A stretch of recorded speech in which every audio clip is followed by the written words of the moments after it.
My name is Selena Dawson.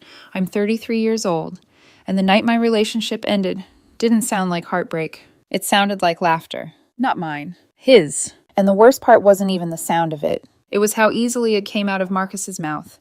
Like everything I had built for us meant absolutely nothing. Marcus Hale and I had been together for a little over 2 years in Denver. I work as a physical therapist. My life is structured, steady, built around helping people rebuild strength in ways that take time and patience. I notice details. I remember things. I believe in effort, especially the quiet kind that doesn't need an audience. Marcus was different. He worked in event marketing, fast-paced, social, always chasing the next moment that looked impressive from the outside. In the beginning, that difference felt balanced, like we filled in each other's gaps. I thought he brought excitement into my life. I thought I brought stability into his. For a while, it worked, until I started realizing something I didn't want to name. Marcus didn't just prefer excitement, he needed it. And anything that felt sincere, he slowly started treating like a joke. I used to write him small notes, nothing dramatic, just things I noticed, things I appreciated, lines from books that reminded me of him. At first, he smiled when he read them. Then he started calling them a bit much, then kind of cringe. By the time we reached our second anniversary, he didn't even pretend anymore. That night, I had planned everything. A private chef's table at a small Italian place in Cherry Creek, $720, non-refundable. I cleaned the apartment before getting ready, lit candles along the kitchen island, scattered rose petals from the hallway to the table. Not because I thought he needed it, because I believed we did, because I believed in marking moments. On the table, I left a box with a pair of heels he had pointed at 2 weeks earlier. $185. Inside the envelope next to it, a 4-page letter. Not poetry, just truth, what I loved about him, what I thought we had built. And at the end, a quiet sentence about maybe looking at rings in the spring. Not pressure, just possibility. Marcus walked in around 6, a weekender bag over his shoulder. That was the first thing that felt wrong. Then he stopped in the doorway, looked at the candles, the petals, the box, the letter, and he laughed. Sharp, not surprised, not touched, just amused. He picked up the envelope, turned it over in his hands like it was something mildly embarrassing, and said, "Selena, real women don't write love letters like this." I didn't respond. I just watched him. He set the envelope back down like it didn't matter and started walking through the apartment, glancing at everything I had done. "The petals are a lot," he added. "The candles, too. It feels like you're trying way too hard." Trying. Too hard. I felt something shift in my chest right then. Not break. Just settle. Then he said it. Casual. Like it wasn't going to change anything. "Lila invited me on a last-minute trip to Scottsdale," he said. "Girls are already there. I'm heading out in like 20 minutes. 20 minutes. I looked at the bag again. It wasn't spontaneous. It was planned. "You were just going to leave?" I asked. He shrugged. "It's not that serious," he said. "We can celebrate when I get back. If you still want to do all this." That was the moment I understood. It wasn't the trip. It wasn't even the laughter. It was how small he made everything that mattered to me feel. I asked quietly, "So what is this then?" He frowned slightly. "What do you mean?" I held his gaze, and I said, "If real women don't write love letters," he tilted his head, "then you should find one who doesn't." There was a pause, a real one this time. He blinked. "What?" "I'm not being dramatic," I said calmly. "We're done." At first, he didn't believe me. I could see it, that same assumption settling in behind his eyes, that I would cool off, apologize, adjust myself back into something more convenient for him. "Selena, come on," he said. "You're seriously ending 2 years over a comment?" I didn't argue. I didn't raise my voice. I walked past him, picked up my phone, canceled the reservation. $720 gone in less than 10 seconds. Then I pulled 2 storage bins out of the closet. Behind me, his tone changed. "Wait, are you serious right now?" he asked. I didn't look at him. "I'm packing the things you'll need tonight," I said. That was when it finally landed. Not fully. But enough. "Selena, don't do this," he said, softer now. "You're overreacting." I kept moving. Methodical. Clothes. Shoes. Toiletries. Chargers. Every trace of him that existed in my space. He stood there for a while watching me, like he was waiting for me to stop. I didn't. Eventually he grabbed his bag, shook his head. "Fine," he said. "I'll call you when I get back." I paused just long enough to meet his eyes. "Don't." And then he left anyway. The door closed. The apartment went quiet. I stood there for a moment, looking at the candles still burning, the letter still sitting unopened on the table. Then I walked over, blew the candles out one by one, and started packing the rest of his life into boxes. Clean, complete, final. Sunday came exactly the way I said it would. No delay, no hesitation. Between noon and 2. I didn't sit around waiting. I cleaned the apartment again. Not because it needed it, but because I needed the motion. Something steady. Something that made sense. By the time Marcus showed up, everything was already lined up by the door. 4 boxes, 1 garment bag, everything labeled. Neat, detached, finished. He didn't come alone. Lila Grant sat in the passenger seat of his car, sunglasses on, one arm resting casually out the window, like this was just another stop on their weekend. That told me everything I needed to know about how seriously he had taken me. Marcus walked up with that same half smile he used when he thought I was being unreasonable. Like this was all temporary. Like I was. You really went through with it, he said, glancing at the boxes. I handed him the first one without answering. No argument. No emotion. That seemed to bother him more than anything else could have. You're ending 2 years over a joke? He pressed, his tone sharpening slightly. Over some candles and a comment? I met his eyes. I'm ending it, I said evenly, because you made contempt sound casual. That landed. I saw it in the way his expression flickered, just for a second. Then he laughed again. But this time, it didn't sound as sure. You'll calm down, he said. You always do. I handed him the second box. Drive safe. That was it. No goodbye. No scene. He stood there for a moment longer, like he was waiting for something. An apology, maybe. Or a crack. There wasn't one. Finally, he took the last box, walked back to the car, and tossed my key into the mulch by the walkway without looking back. I watched him leave. And for the first time in a long time, I felt quiet. Not empty. Not broken. Just quiet. The next morning, I paid $140 to reprogram the smart lock and garage remote. Expensive anniversary. Cheap clarity. Weeks passed. Then months started to take shape around something new. Something lighter. Work shifted first. My supervisor relocated to Seattle, and I stepped into her role as lead therapist. My salary jumped from $81,000 to $92,000. It wasn't just the money. It was the recognition. The feeling that the effort I put into things actually built something real. At home, the space changed too. I kept fresh flowers in the kitchen. Not for anyone else. For me. I cooked more, slept better, stopped bracing myself for small comments that chipped away at things I enjoyed. Funny how quickly a place feels like yours again when no one is quietly tearing it down. On Thursdays, I started going to a cooking class I had put off for years. Marcus used to call things like that couples cosplay. That phrase used to make me laugh. Now it just felt small. That's where I met Adrian Cole. He was 31, a children's librarian. Soft-spoken, but not in a passive way. More like he chose his words instead of throwing them around. The first night, we ended up talking after class for almost 40 minutes. Books, bad movie endings, why some stories stay with you longer than others. He listened, actually listened. The second week, he brought me a handwritten list of 3 used bookstores in Denver I had never heard of. Because I had mentioned once that I was looking for an older hardcover edition of East of Eden. That detail, it stayed with me. Not because it was grand, because it wasn't. Nothing serious happened right away. And that mattered too. There was no rush, no performance, no pressure to turn something into a moment. It just unfolded. And somewhere in the middle of that, Marcus came back. Not directly. Not at first. The first message came from an unknown number. Heard you got promoted.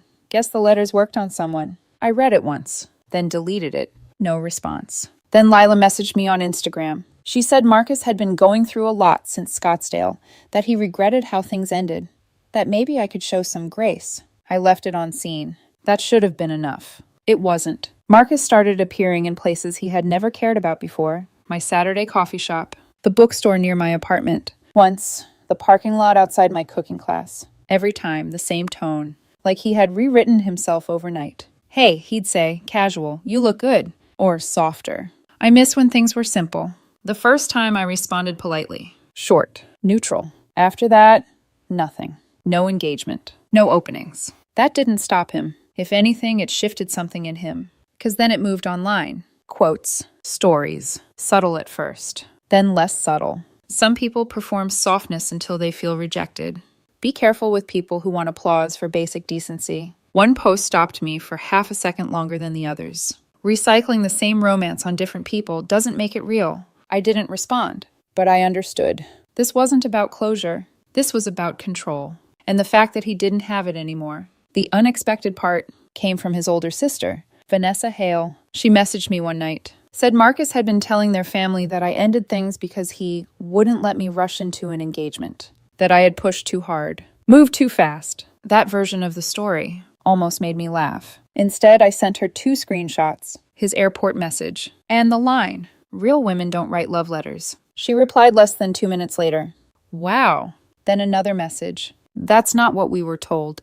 A pause. Then, for what it's worth, that was cruel. I stared at that for a moment. Not because I needed validation, but because it confirmed something I already knew. Marcus didn't just dismiss things. He rewrote them. A few days later, something else showed up. A white gift bag in the front desk of my clinic. Dana, my receptionist, handed it to me with a look. "Your ex?" she asked. "Probably," I said. Inside was the letter, the one I had written that night. Still folded, still unread, and a note in his handwriting. Maybe write one worth keeping next time. I held it for a second. Just a second.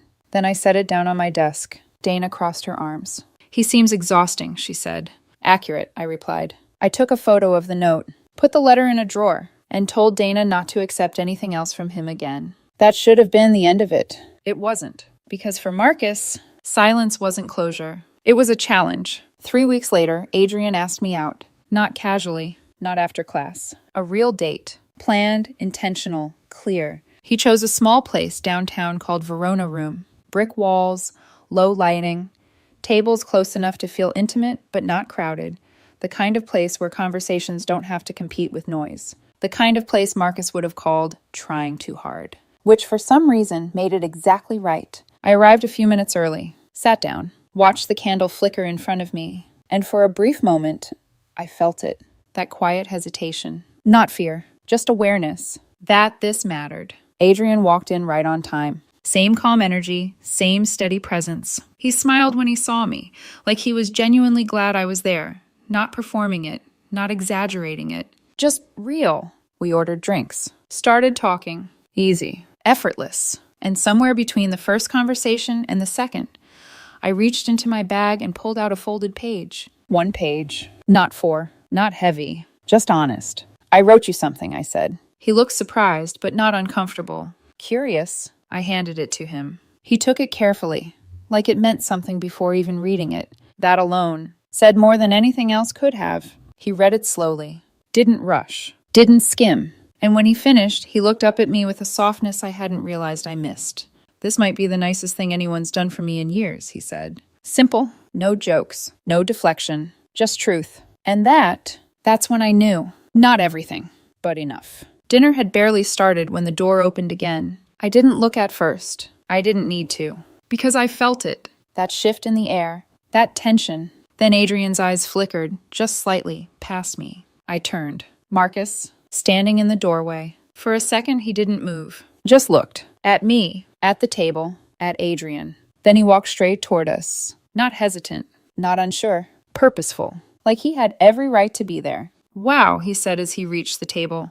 "So this is what you're doing now." His eyes dropped to the paper still in Adrian's hand. Then back to me. Recycling the whole act? Adrian went still. Not panicked. Just attentive. Watching me. Letting me handle it. I stood up. "Marcus," I said, calm, "you need to leave." He ignored that completely. Stepped closer to the table. Closer than he should have. "He wrote me one too," he said, nodding toward the paper. "Don't take it personally. It's kind of his thing."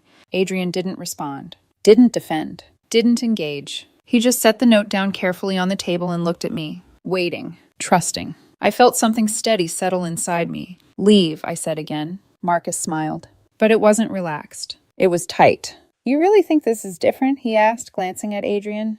Candles, notes, same script, new audience. Then he turned to Adrian directly. "Enjoy it while it lasts," he said. "He likes playing romantic until real life gets boring." The silence around us started to shift. Nearby tables going quiet. People pretending not to look. Watching anyway. "Marcus," I said, sharper now. "This is your last warning. Leave." He didn't. Instead, he reached across the table. Toward the note. "Let's see what version you got," he said. "I don't," I said. Too late. He grabbed it. And before either of us could react, he tore it. Straight down the middle. The sound cut through the room. Clean. Final. For a second, everything stopped. Then he laughed. Short, sharp, like he had just proven something. And in the same motion, his arm knocked into Adrian's wineglass. It tipped, spilled, red across the white tablecloth, across Adrian's sleeve. A collective inhale moved through the restaurant. The manager appeared almost instantly. Staff froze mid-step, half the room fully watching now. Marcus changed immediately, like flipping a switch. His expression collapsed into something softer, fragile. "I'm sorry," he said quickly. "This is just a misunderstanding. We just need a few minutes." The manager looked between us.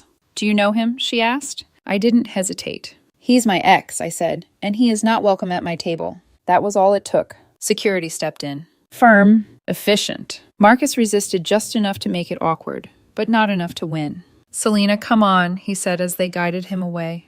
"You're really going to do this here?" I didn't answer, didn't follow, didn't move. He was escorted out before it escalated further. The door closed behind him, and the room slowly exhaled. The manager turned back to us.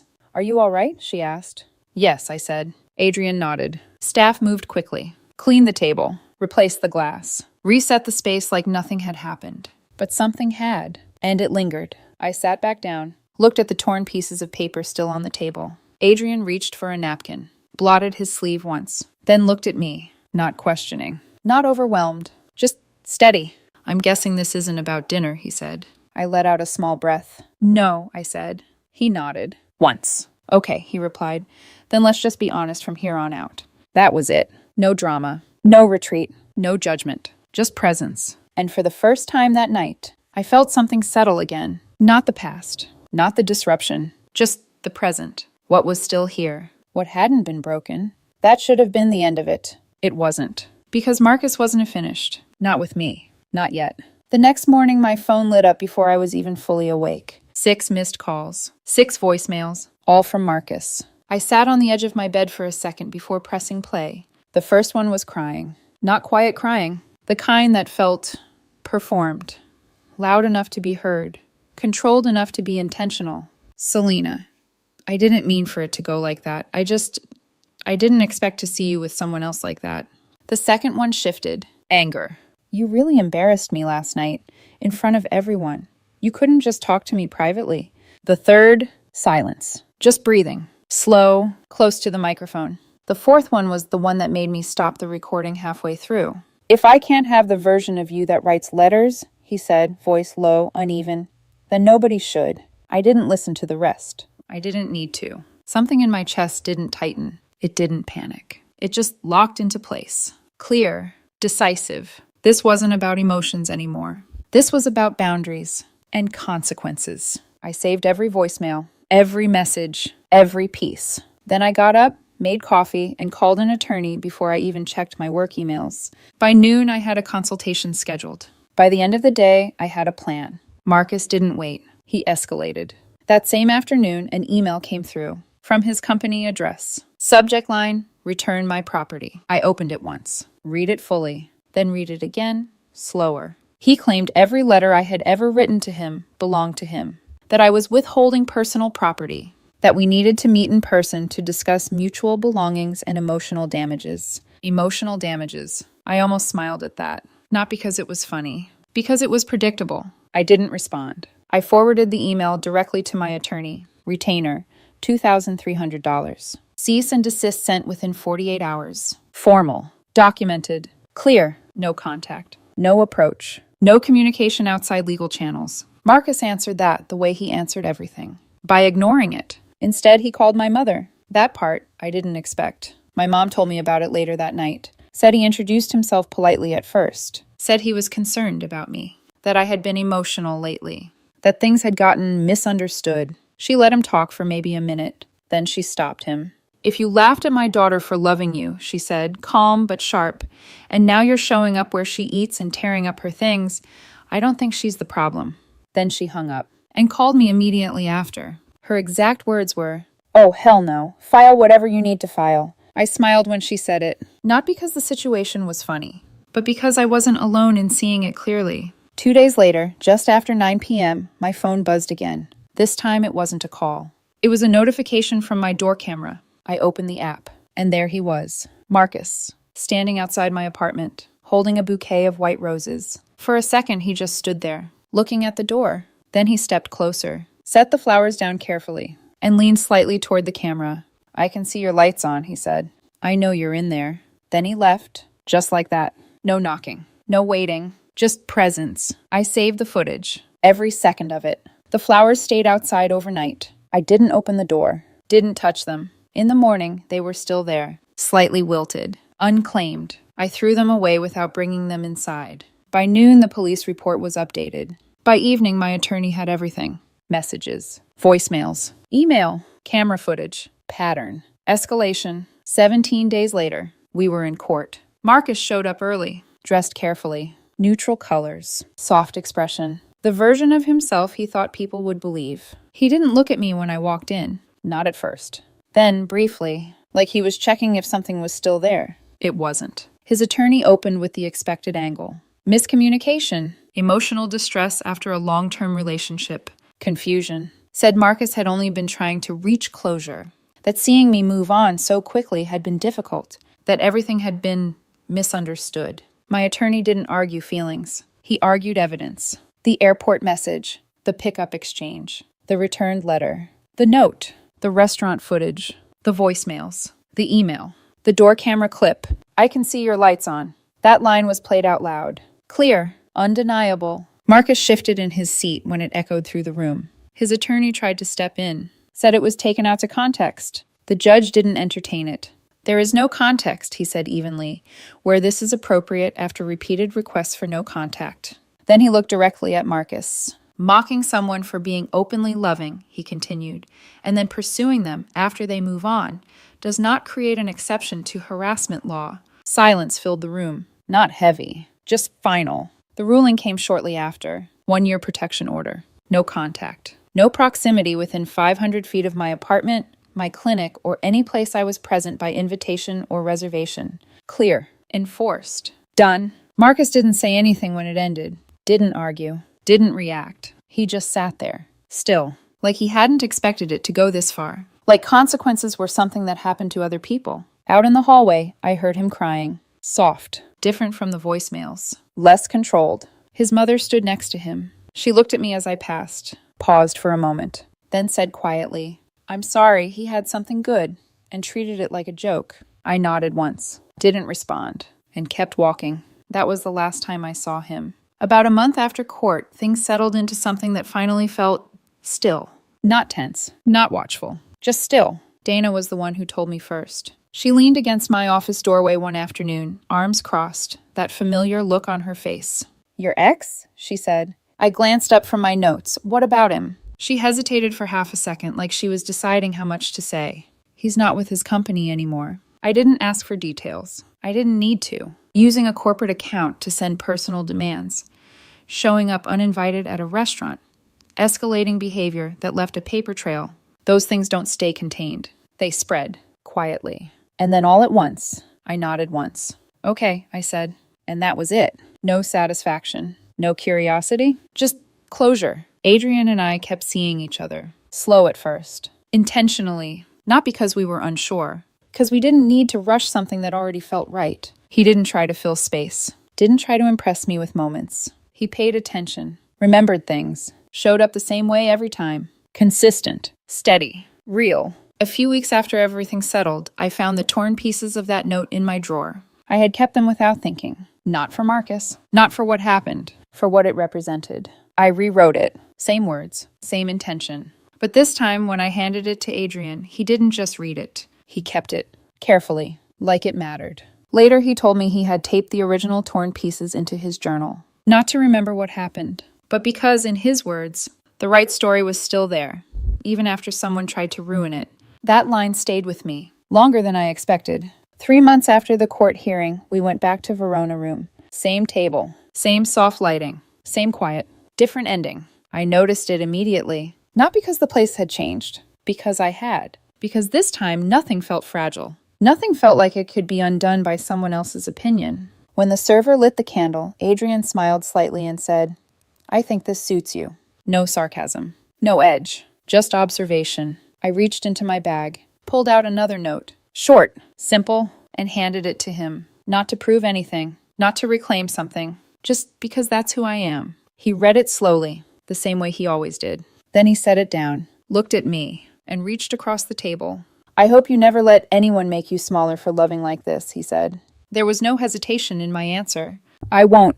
And I meant it, because somewhere between that night with candles and laughter, and this one, something had become clear in a way it never had before. A lot of people say they want romance, but what they actually want is attention without vulnerability, excitement without consistency, grand gestures they can show off, without the quiet effort that sustains anything real. Marcus wanted spectacle, something that looked good, something he could step into and out of, depending on how he felt. And when something real showed up instead, something steady, something sincere, he didn't recognize it. So he mocked it, minimized it, tried to turn it into something disposable. Because if it wasn't valuable, then he didn't have to admit he lost it. But he did. And not because I changed. Because I didn't. That was the point. Romance didn't stop being real just because one person treated it like a punchline. It just found the right place to land. Across the table, Adrian folded the note carefully and slipped it into his jacket pocket. Like it belonged there, like it always had. And for the first time in a long time, I didn't feel like I was asking someone to understand me. I felt understood. My name is Ella Simmons. I'm 34 years old, and 3 weeks ago, I ended a relationship in the middle of dinner, without raising my voice once. Not because of a fight, not because of betrayal in the way people expect, but because of one sentence. Maybe you're the sin I need to quit. That was the moment everything became simple. Daniel Carter is 30. We had been together a little over 3 years, and he had been living in my condo for about 8 months when everything finally collapsed. At the beginning, Daniel used to joke that I was his unexpected choice. Not because I was dramatic, because I wasn't. I had one coffee order, one grocery list, one savings plan, a habit of checking reviews before trying new places. My life ran on structure, and I liked it that way. Daniel said it grounded him. Later, I realized what he really meant was, it didn't challenge him. At first, his language was playful. He'd call me his contradiction, his calm in chaos. But Daniel liked big words, dramatic words, words that made ordinary moments feel heavier than they were. A small disagreement became emotional distance. A boundary became rejection. Silence became abandonment. And whenever he wanted to say something cruel without sounding cruel, he wrapped it in something poetic and called it honesty. That was the pattern. When we moved in together, it shifted. Living together before marriage became something he brought up whenever he wanted leverage. If I said I didn't want to rush into an engagement just because his friends were getting married, he'd say maybe we were building something unstable. If I asked him not to disappear for hours after a fight, he'd say maybe our relationship was based on tension, not peace. But only when it benefited him. When it was time to split rent, silence. When he wanted me to cover a weekend trip with his friends, silence. When he bought furniture that cost more than my first laptop because it changed the energy of the room, silence. But when he wanted control, suddenly everything was a moral crisis. I should have left earlier. There were signs. He hated being corrected, even gently. He had a habit of bringing private disagreements into public spaces where he knew I'd stay composed. He liked saying things in front of waiters, friends, strangers. Things designed to make me look cold if I didn't immediately reassure him. And the biggest thing, he was always testing. Not asking. Testing. If I didn't chase him after he walked out, it meant I didn't care. If I didn't read his silence correctly, it meant I wasn't attentive. If I didn't fight hard enough against something he threatened, it meant I was proving his point. For the last 6 months, I felt like I was in a relationship with a man who kept writing exams I never agreed to take. The final one happened on a Saturday night. A small Italian place. Soft lighting. The kind of place Daniel loved because everything looked more expensive than it was. We were halfway through dinner when he set his fork down. That look, calm face, controlled voice, something sharp underneath. I've been thinking about what peace is supposed to feel like. I remember thinking, here we go. I said, okay. He looked at me and said, maybe you're the sin I need to quit. Just like that. No build-up, no conversation. Just a line he clearly believed was powerful enough to corner me. I stared at him. Not because I was shocked. He had said cruel things before, but because of how clear it felt. Like something inside me had been waiting for him to finally say something honest enough that I wouldn't try to reinterpret it into something softer. So I said, then quit. He blinked. Actually blinked. That surprised him more than anger would have. He gave a small, nervous laugh. Ella, don't be dramatic. That almost made me smile. I reached into my bag, pulled out cash for my half, and placed it on the table. You don't get to call me a sin and then ask for dessert. He stood up quickly. I didn't mean it like that. I met his eyes. You meant it exactly the way you said it. And then I walked out. He called before I even reached the parking garage. Then again at the stoplight. By the time I pulled into my building, I had 11 missed calls and 6 messages. Are you seriously doing this? You're embarrassing me. I was trying to be honest. I didn't respond. Because for the first time in months, I didn't feel confused. I felt calm. The condo was mine. The lease, the utilities, everything. Legally simple. Emotionally, even simpler. So I started packing. Not angrily. Not recklessly. Methodically. His clothes first. Shoes. Toiletries. Desk items from the second bedroom. The framed prints he loved. Quotes that looked like expensive sadness. I took my time. No broken items, no missing things, no future excuses. By 10:30 p.m., I had rented a storage unit online. By midnight, everything was either boxed, stacked, or ready to move. I placed an envelope on top. Your things are packed. Larger items are in storage. Access code included. Please do not contact me again. Ella. Then I changed the keypad code. At 12:41 a.m., he came back. With Tara. I saw them on the building camera first. Daniel was already crying before I opened the door. Tara had that look people get when they've only heard one side of a story. I opened the door with the latch still on. Daniel looked at the boxes. What is this? I said, you quitting. Tara stepped forward first, not Daniel. That told me a lot. People bring backup when they think emotion will do what accountability can't. Okay, she said, lifting one hand like she was the reasonable one in the hallway. You've made your point. I looked at her, then at Daniel, whose tears were already changing shape. Less wounded, more angry. No, I said quietly. Daniel made his. He stared at me like he still expected the scene to correct itself, like at any second I would soften, open the door wider, apologize for taking his words seriously. You can't throw away 3 years over one sentence, he said. His voice cracked in exactly the right place. If I had still been the woman I was 6 months earlier, maybe that would have reached me. Maybe I would have heard the grief and ignored the manipulation stitched into it. But I wasn't. I said, you didn't lose me over one sentence. You lost me because you thought it was a reasonable one. He flinched. Tara folded her arms. I was trying to explain how this feels, he said. No, I said, you were trying to wound me into begging. That landed. I saw it in the way his face changed. That tiny, ugly stillness people get when they realize they've been understood more clearly than they wanted. Tara gave a sharp laugh. Wow, so now he's abusive because he was vulnerable? I didn't even look at her right away. I kept my eyes on Daniel. You brought a witness, I said.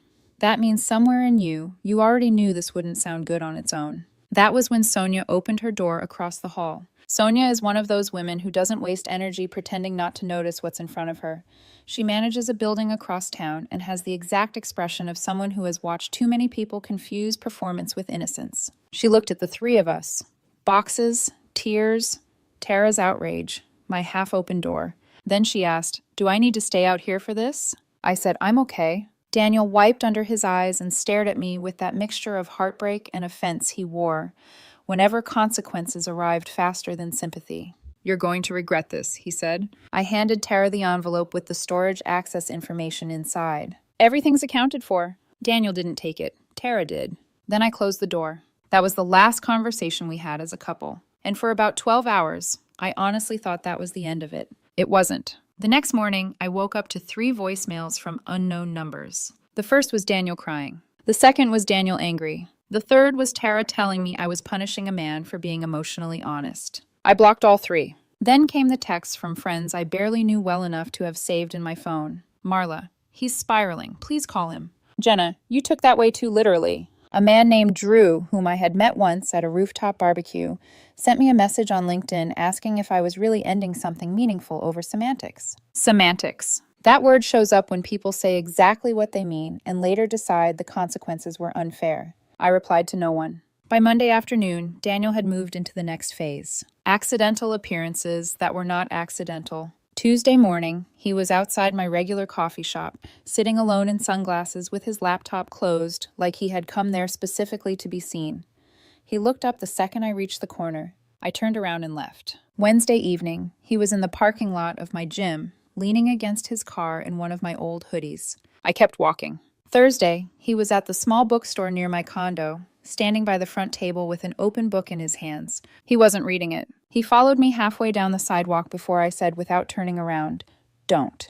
His footsteps stopped. That same night, my condo camera sent me an alert while I was still at work. Front door opened. At first I thought maybe it was a glitch. Then I opened the live feed. Daniel. He still had the backup key from before I changed the keypad code. I watched him step into my condo like he belonged there. He stood in the kitchen for a moment, looked around, then moved through the living room slowly, almost thoughtfully, as if he were inspecting what grief had done to the place. He was inside for 7 minutes. 7. Long enough to take 2 of the bags that had already been packed for him. Long enough to check whether I had moved anything. Long enough to leave one of his candles burning on the kitchen island before he walked out. That changed the temperature for me, not because of the candle itself, because it was a message. A small one, a controlled one, exactly the kind he liked best. I can still get in if I want to. I called a locksmith as soon as I got home. New cylinder, rekeyed deadbolt, same evening service, $165. Worth every cent. The next day he texted me from Tara's number. "You changed the lock, that's psychotic." I stared at it for a long moment, not because I was hurt, but because I was tired. Tired in that deep, hollow way that comes from realizing someone can violate your boundaries and still believe your response is the real offense. I replied once. "You entered my condo after I told you not to contact me. Do not do it again." That was the last direct message he got from me. Around then, work started getting good in a way I badly needed. I was selected to lead a new patient record rollout for 3 regional clinics. More responsibility, more visibility, a real shot at promotion by next quarter if I handled it well. It also meant I had less time to think about Daniel, which helped. I started sleeping better too. That sounds small until you've spent months lying next to someone who turns every disagreement into weather. Silence began to feel medicinal. No loaded sighs. No emotional traps hidden inside harmless questions. No waking up at 2 a.m. because someone wanted reassurance in a tone that made reassurance sound like a confession. I hadn't realized how loud my life had become until it went quiet. Then Friday happened. I stepped off the elevator after work and saw him immediately. Daniel was sitting on the floor outside my door, knees pulled up, wearing my old college hoodie. Mascara smudged grief. Except men don't get mascara in stories like this. So what he had instead was the male version of the same staging. Red eyes, damp lashes, exhaustion arranged just carefully enough to be seen. He looked up at me like he had been waiting for a miracle. "Can we please talk like humans?" I stayed by the elevator. There are moments when your body understands something before your mind puts language on it. Mine had already decided distance was safer than kindness. "I was angry," he said. "I was hurt. I didn't mean that you were actually a sin." "That's great," I said. "I still don't want this." He stood slowly, brushing off his jeans like that made the scene less pathetic. Then his voice changed. Softer, lower, more intimate. The voice he used when he wanted to sound sincere enough that any resistance looked cruel. "I just wanted to know you'd fight for me." There it was. The truth, stripped of poetry. I looked at him for a long second. "That's not love," I said. "That's a trap." His face crumpled. Real tears that time, or close enough that I couldn't tell. But by then it didn't matter. He had cried before. He had weaponized softness before. He had mistaken visible pain for moral innocence too many times for me to keep giving it the benefit of the doubt. He took a step closer. "Ella, please, you know me." "Yes," I said, "that's the problem." Sonia's door opened again. Perfect timing, almost divine. She leaned against her frame and looked from Daniel to me. "Do you need me to call someone?" "Not yet," I said. Daniel stood there for another second, maybe waiting for embarrassment to do what affection no longer could. Maybe waiting for me to fold because being watched had always made me gentler. Not anymore. He looked at Sonia, then back at me, and whatever he saw in my face finally made something sink in. He left. That weekend, my mother called. Daniel had found her on Facebook and sent her a long, carefully wounded message about how I had abandoned him during a moment of emotional clarity. My mother asked what happened. I told her exactly.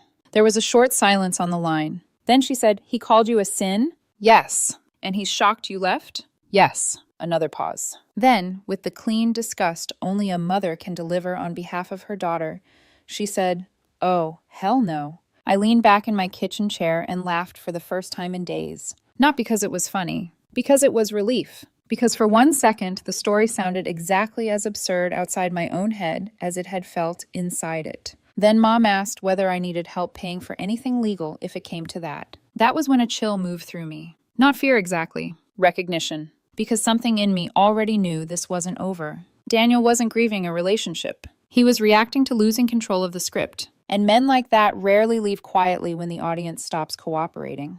2 weeks later, Daniel escalated. Not loudly at first, carefully. The way he always did when he wanted to look like the reasonable one, while shifting the ground underneath you. The first thing was flowers. White lilies, delivered to my office on a Tuesday morning with a thick ribbon tied too perfectly around the stems. My assistant, Monica, carried them in with one eyebrow slightly raised, already sensing something was off. "There's a card," she said. Of course there was. Even sinners find their way home. No name, just that line. I stared at it for a few seconds longer than necessary, not because it moved me, but because it confirmed something I had already started to understand. He wasn't trying to apologize. He was trying to reframe. I took a photo of the card, saved it, then handed the flowers back to Monica. "Give them away." She nodded once. "Do you want me to alert security?" "Yes." No hesitation. No second guessing. That was new. The next move came 3 nights later, 1:12 a.m. Unknown number. I'm late and I'm scared. I sat up in bed, phone still in my hand, the message glowing too brightly in the dark. For a split second, instinct kicked in. The reflex to respond, to check, to make sure everything was okay. Then logic followed. We hadn't slept together in over a month before the breakup. Not even close. The timeline didn't make sense, which meant the message wasn't panic. It was strategy. I locked my phone and set it down. Didn't reply. The next morning, Monica stopped by my office door again. "There's a man in the lobby asking for you," she said. "He says he's your boyfriend." I felt something cold settle in my chest. "I don't have a boyfriend," I said. She nodded. "I told him you were in a meeting." He left this. A folded note. "I miss you. I think God is punishing me for letting you walk away. D." That went into the folder too, because by then I had started one. Evidence. Texts, voicemails, screenshots, camera clips, the flower card, now the note. It felt clinical, detached, and that was exactly why it worked, because Daniel's entire approach depended on emotion, on reaction, on getting me to respond inside the story he was writing. The folder took that away. Then he made a mistake. He contacted my mother again. He cried, apparently, said I had abandoned him during a moment of emotional vulnerability, that I had misunderstood something beautiful. My mother listened, then asked one question. "Did you call my daughter a sin at dinner?" He tried to explain. Apparently, he used the word poetry. My mother cut him off. "You don't get to insult someone and then blame them for understanding you." She hung up. When she told me about it later, I didn't laugh this time. I just nodded. Because something had shifted. I had stopped waiting for him to stop. I started preparing for him not to. I booked a consultation with an attorney the next day. $425. Worth it. He sat across from me, flipping through printed screenshots, reading quietly, occasionally making small notes in the margins. When he finished, he leaned back slightly. "You needed a cease and desist yesterday." So we sent one. Formal. Clear. No ambiguity. For 4 days, everything went quiet. No messages. No sightings. No calls from unknown numbers. It almost felt like relief. Almost. Then, on Friday night, something unexpected happened. I met Ethan. It wasn't dramatic. No music. No timing that felt like fate. Just a trivia night I almost didn't go to because I was tired and didn't feel like being around people. Monica had invited me. "He's my cousin's friend," she had said. "You'll like him. He's normal." That word made me pause. Normal. I hadn't realized how much I missed it. Ethan was sitting at the end of the table when I arrived. Denim jacket, quiet posture, the kind of presence that doesn't try to fill a room but somehow steadies it anyway. He looked up when I sat down. "Hi," he said. "I'm Ethan." No performance. No layered meaning. Just that. "Ella," I said. The night moved easily after that. Questions that were actually questions. Answers that didn't feel like tests. No hidden edges. We talked about work, travel, books neither of us had finished. Nothing heavy. And somehow that made it feel heavier in the best way. Real. Our first date a few days later was tacos and a walk. No pressure. No invisible scoreboard. At one point I told him part of the truth. Not everything. Just enough. He listened, then said, "As long as the chaos is behind you and not still knocking on your door, I'm fine." I smiled. That's fair. For a moment, I believed it. Then 2 Fridays later, reality caught up. Ethan and I were at a wine bar downtown. Low lighting, soft music, the kind of place where conversations stay close to the table. I saw Daniel the second he walked in, and then I saw what he was wearing. The same jacket I had helped him pick out last winter. That detail irritated me more than it should have. Not because I wanted the jacket, because it felt intentional, deliberate. He saw me. Then he saw Ethan, and something in his face shifted. Not sadness, not shock. humiliation folding into anger. He walked over. Of course he did. So this is what you do, he said, voice loud enough to pull attention. Replace me and pretend you're healed. I stood up slowly. Leave. Ethan didn't speak. He didn't need to. That alone told me more about him than anything he could have said. Daniel laughed. That sharp, hollow sound I recognized too well. You always needed an audience to feel right. Then he reached toward the table and knocked Ethan's wine. Hard. It spilled across Ethan's lap, onto the floor, into the space between us, like a line being crossed in real time. Everything after that moved fast. Staff, manager, security. Daniel tried to say it was an accident. No one believed him. The bartender hadn't missed the motion. The camera above the bar definitely hadn't. Ethan stood up calmly, napkin in hand, more composed than anyone had a right to be in that moment. And somehow that made Daniel look worse, like chaos standing next to control. The police arrived faster than Daniel expected. He was given a criminal trespass warning on the spot. He argued. Of course he did. But there's a limit to how far words can stretch when there are cameras involved. The next morning, I filed a report. Then I started paperwork for a protective order. And somehow, even then, he found a way to be offended. The voicemail came from another unknown number. You're really going to make me look crazy over one mistake? I saved it, added it to the folder, because by then I understood something clearly. This wasn't about fixing anything. It was about documenting everything. And Daniel had just handed me exactly what I needed. Court was 3 weeks later. By then, my evidence folder wasn't just a folder anymore. It was structured, labeled, chronological, the original breakup, unknown number messages, camera footage from my condo hallway, locksmith receipt, the flower card, the fake pregnancy text, the note from my office lobby, the cease and desist, the bar incident report, police documentation, voicemail transcripts, every piece of it quiet, factual, undeniable. Daniel showed up in a pale blue button-down, sleeves neatly rolled, hair pulled back like he had rehearsed the version of himself he wanted the room to believe. Controlled, reflective, misunderstood. For a second, just one, I saw the man I had spent 3 years trying to understand. The one who believed that if he said things beautifully enough, people would stop looking at what he was actually doing. His attorney spoke first. She described him as overwhelmed, emotional, someone who had reacted poorly to the sudden end of a serious relationship. A few regrettable attempts at closure, she said. A few. I didn't react. My attorney didn't either. He just stood, walked to the table, and began laying things out. One by one. No emotion, no commentary. Just sequence. Then he said, "We'd like to play a voicemail." The room shifted slightly. Not visibly, but you could feel it. Because audio does something text can't. It removes interpretation. The recording played. Daniel's voice filled the courtroom. You're really going to make me look crazy over one mistake? I can see your balcony light on. I know you're home. There was a pause. Not long. Just enough. The judge leaned forward slightly. Play that again. My attorney did. The same line. Same tone. Same certainty. I can see your balcony light on. I know you're home. When it ended, the room didn't move. The judge looked at Daniel. Not unkindly, but clearly. Mr. Carter, she said. Repeated unwanted contact is not closure, it is harassment. That sentence didn't sound loud, but it landed like something final. Daniel's composure cracked, not dramatically, not in a way that would draw sympathy, but in a small, telling way. His shoulders shifted, his jaw tightened. The version of himself he had practiced didn't quite hold under the weight of something that simple. His attorney tried to recover. She argued intent. She said he had never meant harm, only reconciliation.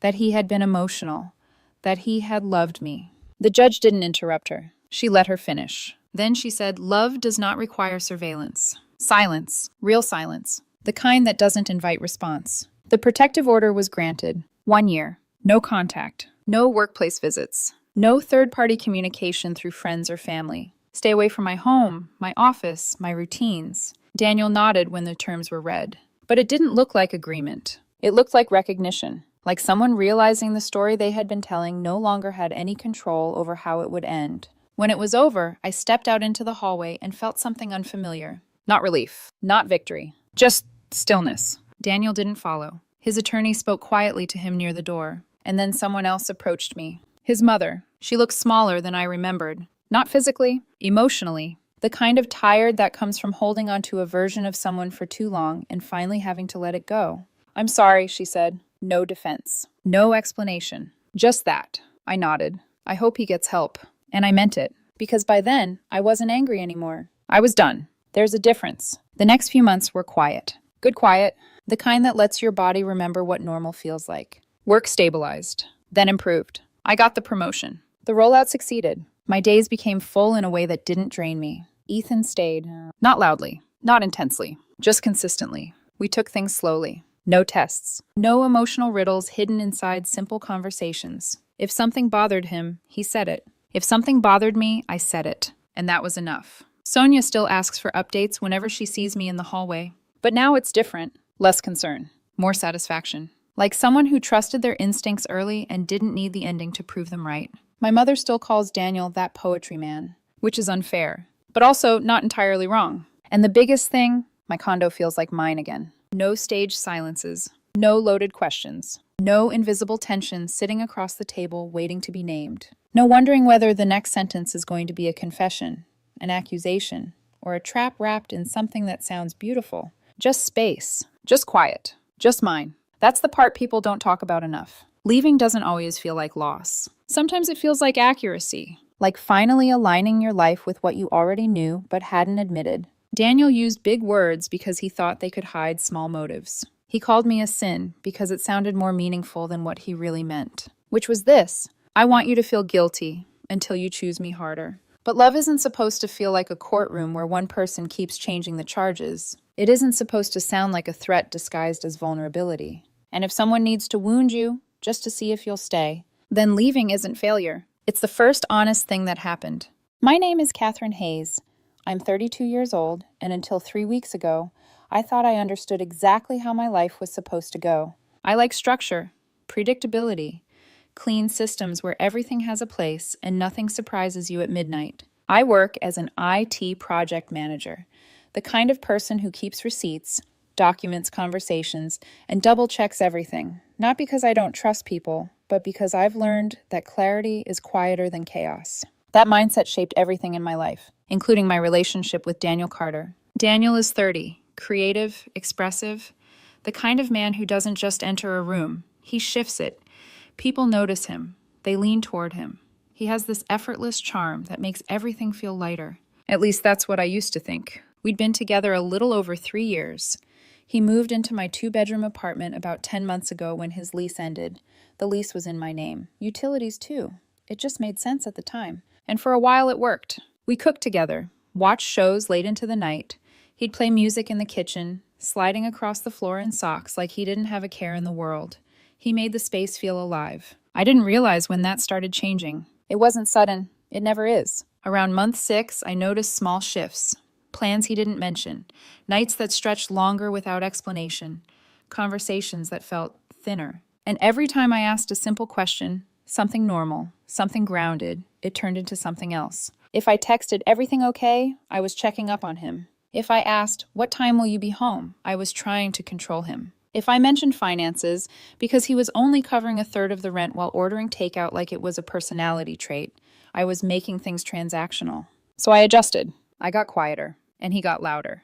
The apartment started to feel less like a shared space and more like a stage, where I was expected to play my part perfectly.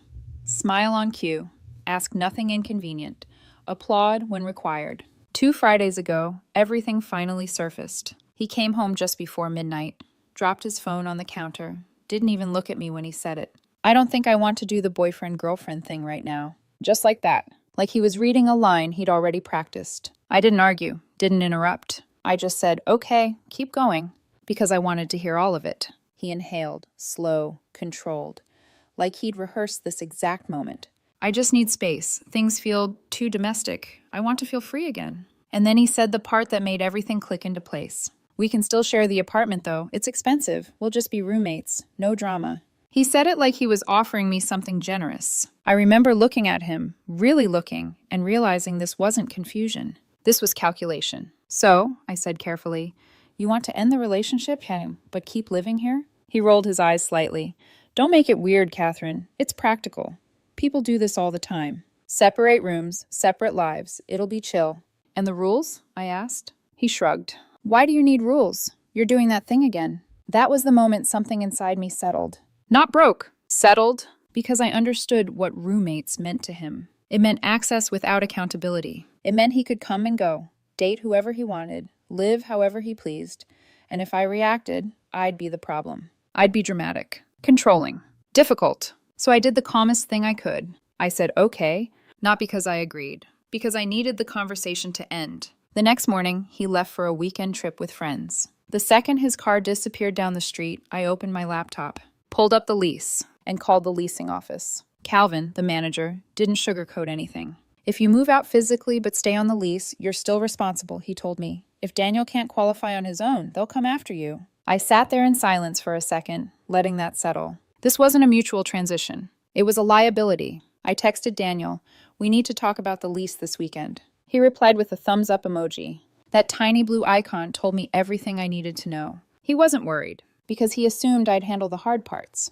like always. So I made a plan. I found a small studio across town, signed the lease, paid the deposit, and then I started packing. Only what was mine. Documents, electronics, furniture I'd paid for, kitchen items I'd bought. I didn't touch his clothes, his things, anything that was clearly his. I also took photos, wide shots, close-ups, because I knew instinctively that his version of events wouldn't match reality. By Sunday afternoon, I hired movers. 3 hours, fast, clean. I left the apartment intact, livable, functional, just without me in it. Before I left, I wrote a note. "Daniel, I'm not comfortable sharing the apartment as roommates after ending our relationship. I moved my things out today. The leasing office will contact you about your options. Please work with them directly.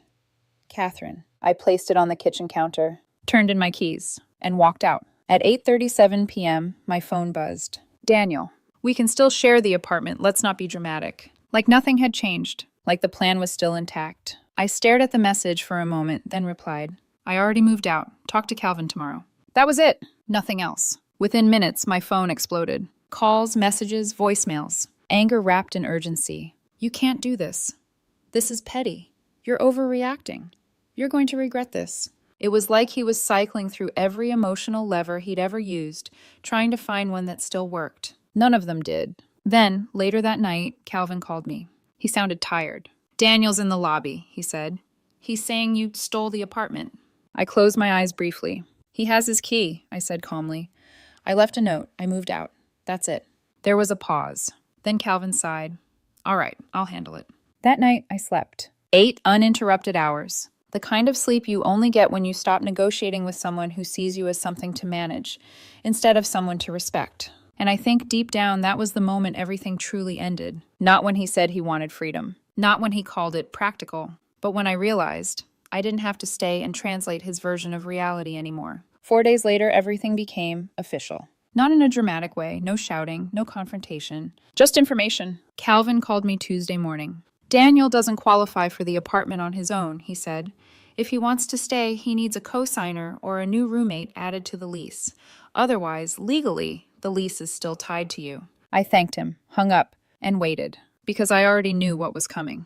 It didn't take long. My phone buzzed with a message from Daniel. "So you're just going to leave me with this? You still have to pay your half. We're basically roommates now. We can be civil."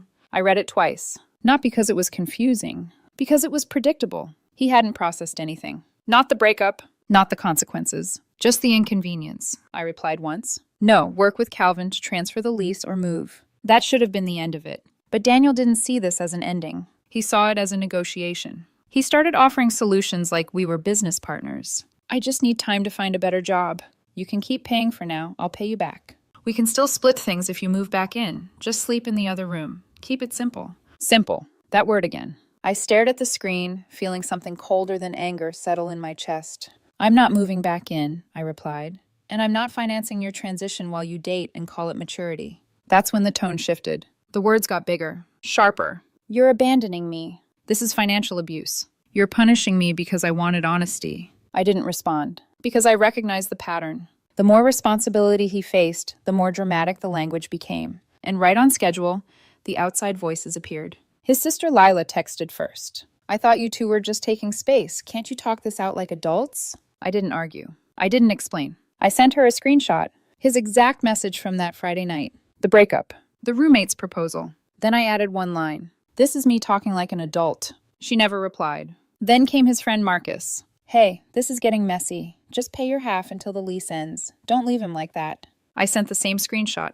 Nothing else. Marcus read it. No response. It was almost mechanical. Every person came in with a version of the story that made me the problem. And every time, the truth quietly dismantled it. That's when Daniel shifted tactics. He stopped trying to convince me and started trying to corner me. He emailed my work account. Subject line, shared property, urgent. I stared at it for a long second before opening it. A long message, carefully worded, half formal, half emotional, like he was trying to create a record. That's when I felt it. That subtle escalation. This wasn't about solving anything anymore. This was about pressure. Later that afternoon, security called my office line. "There's a man here asking for you," they said. "He claims he's your partner." I closed my eyes briefly. "Of course. Please tell him to leave," I said.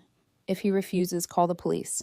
There was a pause. Then, understood. 10 minutes later, my phone buzzed. "Daniel, wow, you called security on me?" I typed one sentence. "Do not come to my workplace again." No explanation. No emotion. Just a boundary. Thursday morning, Calvin called again. His voice had that same tired edge. "Daniel says you promised to keep paying until the lease ends." I let out a quiet breath. "I didn't promise anything," I said.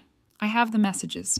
Another pause. Then Calvin said something that changed everything. "If you want out clean, there's an early termination option. It's 1.5 months rent." The number hit me immediately. $3,250. It wasn't small. It wasn't comfortable. But it was finite, contained, predictable. And suddenly, the choice felt simple. I could keep paying in smaller pieces, stretched over months of arguments, stress, and unpredictability. Or I could pay once and be done. Friday morning, I made the payment. No announcement. No warning. Just a transaction. An hour later, Calvin emailed both of us. Lease termination, 14 days. Move out required. That's when Daniel lost control. My phone lit up again. "You did this to ruin me. You're unbelievable. You think this makes you better than me?" I didn't respond, because for the first time, I understood something clearly. This wasn't about winning. It was about ending. And every response I gave extended something that needed to stop. So I went back to work, answered emails, sat through meetings, lived my day,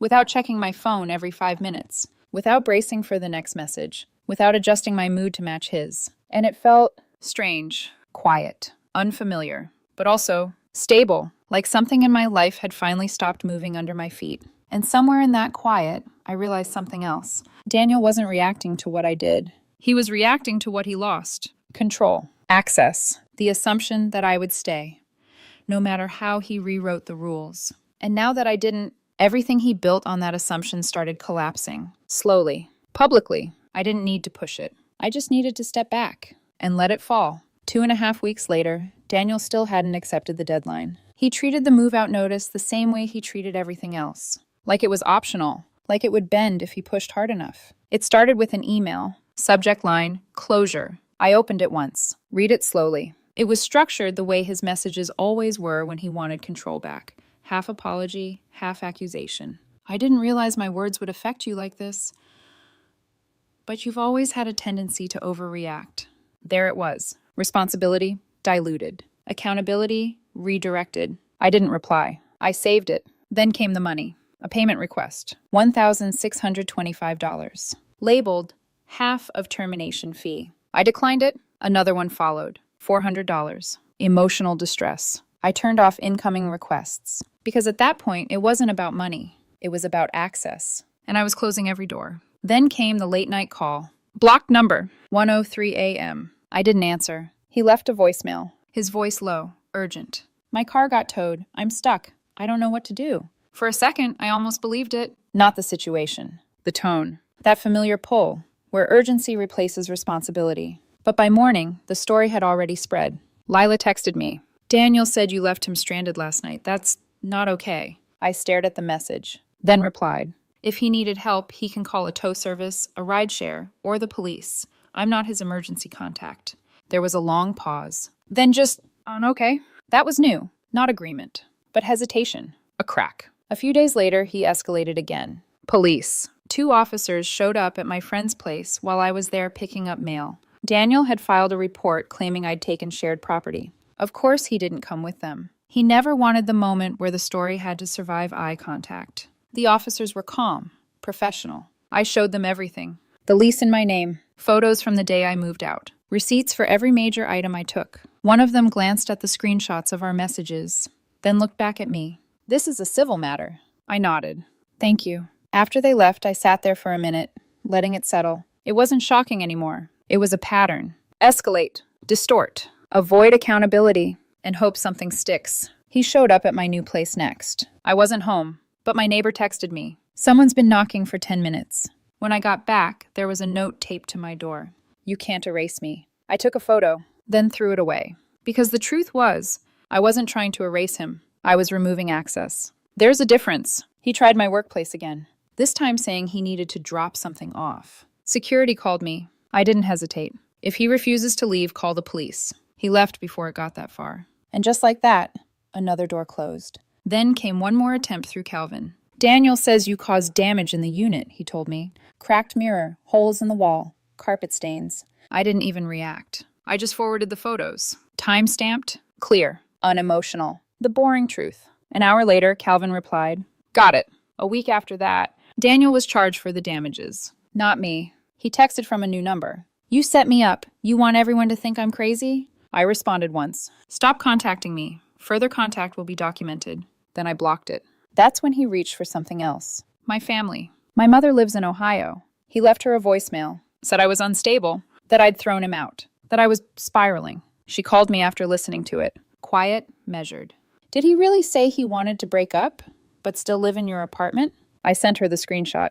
There was a pause. Then she said very calmly, oh, absolutely not. Later that evening, Daniel texted again. Your mom called me, said I'm not welcome in your life. I didn't respond. I just felt something settle. Not satisfaction. Relief. Because for the first time, someone saw it clearly, without explanation, without persuasion. By the end of week 3, I hired an attorney. $375. A cease and desist letter. Certified mail. Clear language. No emotion. Stop contacting me. Stop showing up at my home and workplace. Stop using my work email. Stop making false claims. After that, the noise changed. It didn't disappear immediately, but it lost intensity. He posted vague things online, quotes about betrayal, about being discarded, but the direct contact slowed, like something had run out of air. A week later, I got added to a group chat. 4 of his friends. No greeting. No context. Just, Catherine, why are you doing this to him? I read it once, then replied, Daniel ended the relationship and asked to continue living in my apartment as roommates. I moved out. Please don't involve yourselves. I added the screenshot, then left the chat. 3 people stopped typing instantly. 1 sent wow, then silence. That was the moment I understood something clearly. His version of reality only worked when no one checked it, and once they did, it collapsed, quietly, just like everything else. And in that quiet, my life started coming back. I started cooking again. Real meals. Not rushed, not distracted. I went to the gym without checking my phone between sets. I made plans. Simple ones. Coffee, walks, conversations. Without calculating how they'd be interpreted, my apartment is smaller now. A studio. But it's mine. No tension in the air. No late-night arguments waiting behind unlocked doors. No shifting rules. Just space. 2 months later, Calvin called one last time. Daniel moved out yesterday, he said, right before the deadline. I thanked him. That was it. Later that day, I got one final email. From Daniel. 2 words. You win. I stared at it for a moment, then closed it, because that was the last misunderstanding. This was never about winning. Financially, I took the hit. The termination fee. The reduced deposit return. I could have chased him for half. Taken it to court. But the further I got from him, the clearer something became. Sometimes the cheapest option is refusing to keep paying for access to your own life. Since I moved, everything changed. My sleep came back. My focus came back. I finished a project at work that had been stalled for months. Got promoted. Not because of luck. Because calm is productive. I started saying yes again. To normal things. To small things. To life that didn't feel like it needed permission. Daniel tried one last time. A new email. Different address. Can we talk like adults? I replied once. Please respect the cease and desist. I wish you well. Then I blocked it. And that was the ending. Not loud. Not dramatic. Just quiet. And complete. Here's what I learned. If someone offers you a breakup, but wants to keep the benefits, it's not maturity. It's control. Roommates after a relationship can work. When both people are honest. Equal. But if one person wants freedom, while the other is expected to keep providing stability, money, emotional labor, that's not a plan. That's a trap. I didn't argue. I didn't fight. I just stepped out of it. And in doing that, I got my life back. My name is Natalia Foster. I'm 36 years old, and the moment my relationship ended didn't sound like heartbreak. It sounded like something colder, something casual, like a line that never should have been said, spoken without hesitation. If your brother died here, at least let me film it. Adrian didn't even raise his voice when he said it. That was the worst part. He said it like it made sense, like what I was protecting was just an inconvenience. I lived just outside Columbus, in a farmhouse my parents bought when I was 8. 2 acres, white siding, a long gravel drive that crunches under tires before you even reach the porch. There's a maple tree out front that turns deep red every fall. From the outside, it looks like the kind of place people use in horror movies. Quiet. Still, the kind of stillness that makes people uneasy. But nothing supernatural ever happened there, just something real. My younger brother Oliver died in that house when he was 17. Faulty wiring in the attic room, a small fire, too much smoke before anyone could reach him. It's been almost 20 years. And even now, saying it out loud feels distant, like it happened to another family. My parents sold me the house cheap after my father moved to Florida. I was the only one who could live there without turning it into something haunted.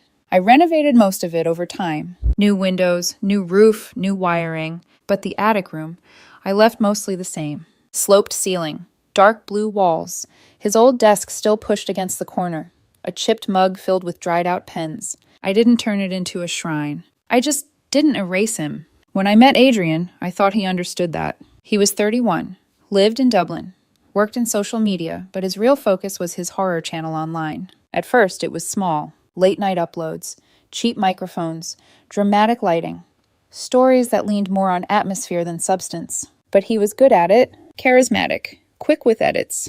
He knew how to make something feel bigger than it was. We dated for 2 years. He moved into my house 8 months ago. And somewhere in that time, I stopped noticing where performance ended and the real person began. At the beginning, he was respectful. He asked once about the attic, why I kept it the way it was. I told him grief doesn't always need to be useful. He nodded, kissed my shoulder, said that made sense. I believed him. Then his channel started growing. A sponsor sent him better equipment. A podcast invited him on. One of his videos, some abandoned funeral home, started gaining traction. That's when things shifted. Slowly, subtly. Places stopped being places. They became locations. Moments became content. We'd drive past an old building, and he'd ask me to turn around because it had thumbnail potential. I laughed the first few times. I shouldn't have. About 3 weeks before everything fell apart, he asked if he could film a Halloween special in the attic. He kept it light. Just candles, voiceover, no names, no details, just the atmosphere. I told him no. He asked again 2 days later. Said the room was perfect visually. I said no again. That's when he got annoyed. You act like I'm asking to dig someone up. I remember looking at him, really looking, and saying, "You're asking to turn the only place I still feel close to my brother into a set." He backed off. At least, it looked like he did. The real moment happened on a Friday night. I came home late, picked up Thai food on the way. When I walked in, there were people in my house. Adrian's ex-girlfriend, Vanessa, who sometimes worked with him on editing, and a guy named Cole, a videographer. There were laptops open on my dining table, a ring light leaning against my chair, printed pages spread out like a plan already in motion.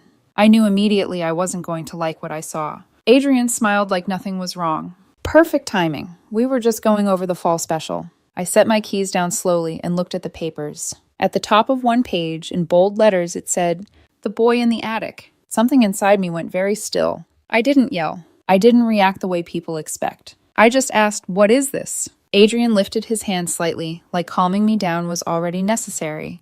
"It's just a concept. We're not using real names." I picked up another page. Bullet points. Old family house. Teen boy died upstairs.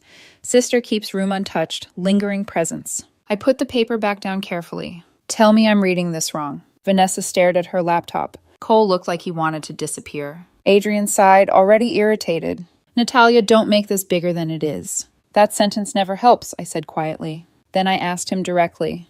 "You were planning to film a horror episode based on my brother dying in this house." He shook his head. "It's not based on him. It's inspired by the atmosphere." I felt something cold settle in my chest.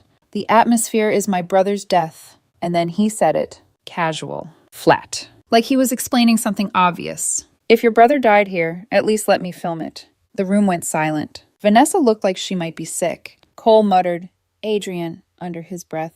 I stared at him for maybe 2 seconds. That was enough. Then leave. He blinked. Excuse me? You, Vanessa, him, all of it. Out. He laughed. Short, disbelieving. Natalia, be serious. I am. Vanessa was already packing up cables. Smart. Cole grabbed the light stand without saying anything. Adrian stepped closer, lowering his voice. You're overreacting because you're emotional. I met his eyes. You tried to turn my brother into content. I tried to make something meaningful. Out! He stood there for a second longer, waiting for me to soften. I didn't. Eventually, he grabbed his bag. As he walked out, he said, You're sabotaging something important because you refuse to deal with your trauma. I locked the door behind him. And for a moment, I just stood there in the kitchen, breathing. By 9:30, I had deactivated his garage access, changed the door code, moved all of his camera equipment into the garage. By 11:15, everything else followed. Clothes, props, equipment. The black curtains, he insisted, made everything more cinematic. At 11:47, he texted, You cannot be serious. I replied, Pick up tomorrow, 2 to 4. Bring someone. The attic is not a set. The messages came in waves after that. You misunderstood. You always shut down. You're choosing the dead over the living.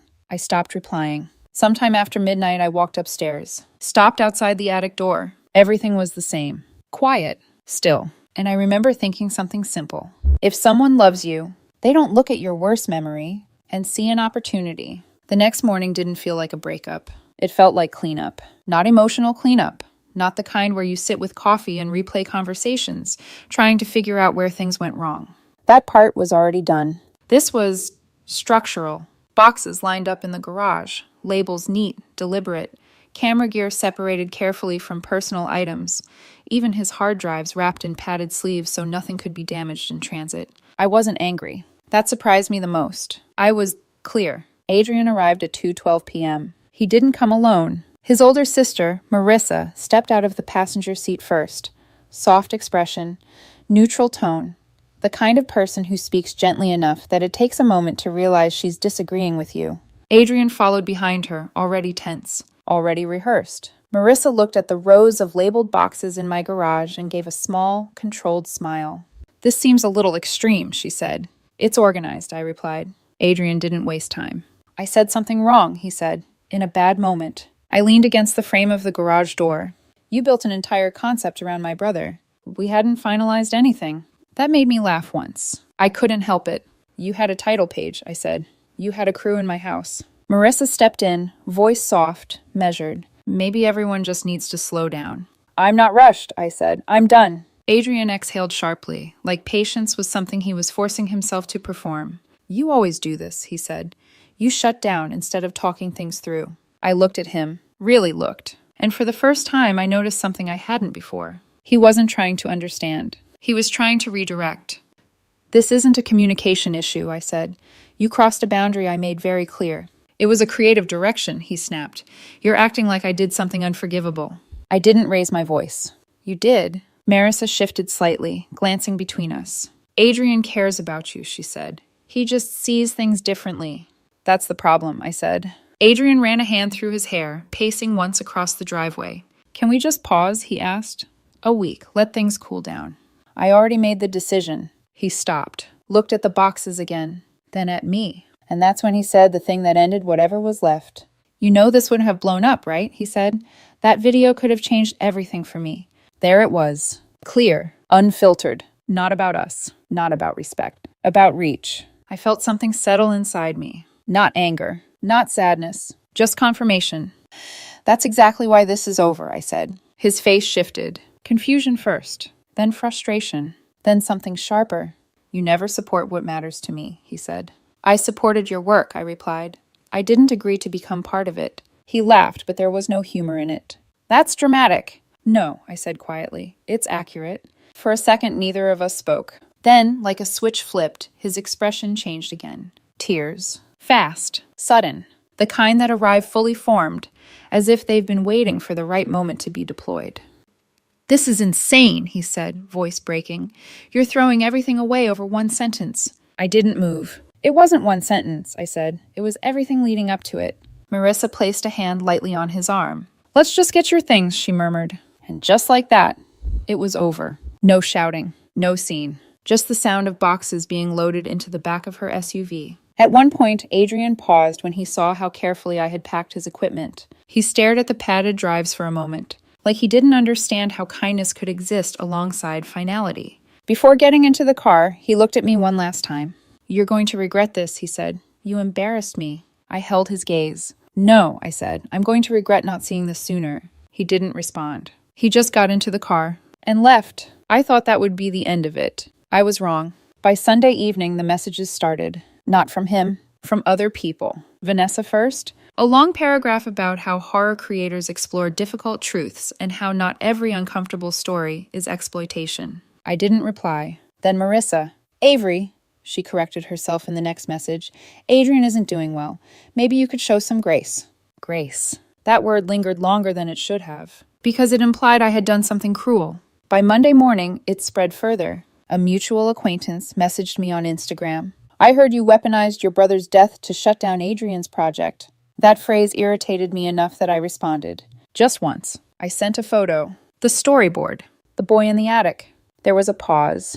Then, oh, no follow-up after that. I thought maybe that would slow things down. It didn't. At 1:18 a.m. Monday, my phone rang. Unknown number. I answered. Adrian, sobbing. "I'm outside," he said. "I got into an accident. I didn't know where else to go." His voice sounded frantic, unsteady. For a split second, instinct kicked in. Concern, habit. But something in me stopped. I opened the security app on my phone, checked the driveway cameras. Empty. No headlights. No car. No Adrian. I held the phone away from my ear for a moment, then brought it back. "If you need help," I said calmly, "call emergency services." There was silence. Then, well, never mind. The line went dead. No accident. No emergency. Just a test. Or a tactic. The next morning, I ordered 2 additional outdoor cameras and upgraded the storage. Total cost, $347. Worth every dollar. That afternoon, my neighbor Walter stopped me at the mailbox. "You had someone parked near your gate last night," he said. "Black SUV, around 10. "Did you get a plate?" I asked. He grinned. Pulled out his phone. "Retired delivery driver, observant in the best possible way." "I figured you'd want it," he said. 2 grainy photos. A partial plate. Enough. I saved everything. Because at that point, something had shifted. This wasn't about a breakup anymore. It was about patterns. And I wasn't going to ignore them. By Wednesday, something in my life moved forward. Quietly. Almost out of place compared to everything else. My director called me into her office and offered me a lead role on a system migration project we'd been preparing for months. Bigger team. More responsibility. A raise that felt like actual progress instead of just survival. I said yes without hesitation. Because one thing I've learned is this. Chaos only takes over your life if you let it become the center of it. Adrian, apparently, had chosen the opposite approach. About 10 days after the breakup, a message came in from my cousin, Seth. "Please tell me this isn't your house." Attached was a screenshot. I knew before I opened it. But I opened it anyway. It was a teaser video. Posted on Adrian's channel. No names. No direct references. But the image was unmistakable. My house. White siding. Gravel drive. The maple tree in the front. The caption read, "True story, real death, full episode Friday." For a moment, everything went completely still. Then something colder replaced it. This wasn't subtle anymore. This wasn't miscommunication. This was deliberate. I downloaded everything immediately. Screenshots, links, comments. People were already asking where it was filmed. A few claimed they recognized the road. One comment simply said, "Road trip." That was the moment it stopped being personal and became dangerous. I called Adrian once. He answered on the 3rd ring, calm, almost amused. "Take it down," I said. "It's artistic," he replied. "You don't own a vibe." I closed my eyes briefly. "You used my house," I said, "and implied a real death." "It is a real story," he said. "You told me that yourself." Something in his tone had changed. Not defensive, not apologetic. Certain, like he had already rewritten the situation in his head. "We could have handled this privately," he added, "if you hadn't overreacted." That was the end of the call. I didn't argue. I didn't explain. I didn't try to reach him. Because there was nothing left to reach. I called an attorney instead. His name was Daniel Brooks. Calm voice, direct questions, no unnecessary commentary. I sent him everything. The teaser, the screenshots, the storyboard, the call logs, the plate photos Walter had taken. Within an hour, he called me back. "She's not creating content," he said. "She's creating a liability." That sentence grounded everything. By that afternoon, he had drafted a cease and desist. Immediate removal of the video. No further use of my property. No implication of access. No contact outside legal channels. For about 6 hours, I thought that might be enough. Then Friday came. At 6:40 p.m., my phone buzzed with a camera alert. Front porch. Motion detected. I opened the app, and there he was. Adrian, standing on my porch like nothing had changed. With him, Vanessa, Cole, and 2 other people I didn't recognize. Equipment cases, a boom mic, someone holding what looked like lighting gear. For a second, I just stared. Not surprised. Not even angry. Just certain. I grabbed my keys and drove home faster than I should have. By the time I pulled into the driveway, Adrian was mid-sentence, explaining something to Cole. He agreed before, he was saying. He's just being emotional now. I stepped out of the car. Nobody is stepping inside this house. They all turned. Vanessa looked uneasy. Cole looked confused. One of the new people looked like they regretted every decision that had led them there. Adrian smiled. That same controlled, performative smile. We're just getting exterior shots, he said. Maybe a little hallway footage. You're trespassing, I replied, after receiving a legal notice. He folded his arms. You can't trespass me from a place I lived. I held up my phone. Watch me. And I called the sheriff. While we waited, the tension shifted. Cole stepped closer to Adrian, lowering his voice. You said this was cleared. It was, Adrian said, until she got dramatic. Show him the notice, I said. He didn't. Of course he didn't. 15 minutes later, a deputy pulled up. I handed over everything. The notice, the screenshots, proof of ownership. Adrian tried to explain. Said he was documenting something real, something emotional. The deputy looked at him for a long second, then said, flatly, you need to leave. No debate. No negotiation. Just final. Adrian's composure cracked. Not because he was hurt, because he was being corrected. Publicly. That mattered more to him. He tried one last time. This is my work. It's not your property, the deputy cut in. That was it. They packed up, slowly, awkwardly. Vanessa avoided my eyes. Cole didn't say a word. Before leaving, the deputy issued a formal trespass warning. Clear, documented, enforceable. I watched them drive away, and for the first time since this started, I felt something close to relief. It should have ended there. It didn't. The teaser came down. Eventually. But not before Adrian posted about it. About me. About being silenced. About people who can't handle truth. Vanessa reposted it. Marissa sent me a message saying Adrian had lost a sponsor. Like that was something I should feel responsible for, I replied once. He lost it when he chose content over reality. No answer after that. Then came the flowers. Delivered to my office. Black roses. Dried stems. Dark ribbon. A card tucked inside. You can't bury a good story. I stared at it for a long time, then took a picture, handed it to security, filed a report, and sent everything to Daniel, because at that point, there was no ambiguity left. This wasn't emotional anymore. This was escalation. By the time Daniel told me we were filing for a protective order, I didn't hesitate. Not because I wanted escalation, but because I understood something clearly now. Waiting for Adrian to realize he had gone too far was not a strategy. It was a risk. The final incident came 3 nights later. Around 11:07 p.m., my phone lit up again. Motion alert. End of the driveway. I opened the feed. A car. Lights off. Engine still running. I didn't need to zoom in to know who it was. Adrian. Alone this time. No crew. No performance. Just sitting there. Like proximity itself was enough. I watched for a full minute. No movement. No attempt to come closer. Just presence. That was enough. I called the sheriff. Again. By the time they arrived, he was still there. And this time, the tone was different. No conversation, no explanation. Just documentation and consequence. The next morning, Daniel filed everything. Trespass violation, harassment, pattern of behavior. Every screenshot, every message, every recorded moment. 5 weeks later, we were in court. I wore a blue button-down. Nothing dramatic, nothing symbolic, just steady. Daniel had organized everything into a single folder. Chronological. Clean. Undeniable. Adrian walked in looking different. Softer clothes. Neutral colors. Carefully composed. Like he had studied what innocence was supposed to look like. His sister Marissa sat behind him. Vanessa, too. Cole wasn't there. That told me everything I needed to know. When the judge asked why we were there, Daniel spoke first. My client ended a relationship after her partner attempted to commercialize her brother's death and private residence for online content, he said.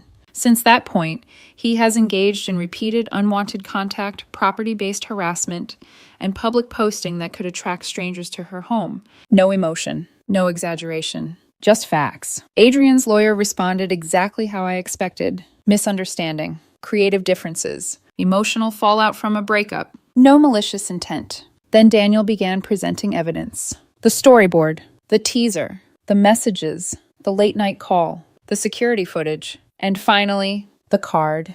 You can't bury a good story. The judge read that one twice, slowly. Adrian was given the chance to speak. He stood, and for a moment, he looked like the version of himself I used to know. Not the one on camera, not the one on my porch. Just him. He said he loved me. That horror had always been how he processed things. That I knew who he was when we met. That he never meant to disrespect Oliver. And here's the truth. I believed part of that. Not all of it, but part. I don't think Adrian woke up one day and decided to become someone who would cross that line. I think he just stopped seeing it, stopped recognizing where story ended, and people began.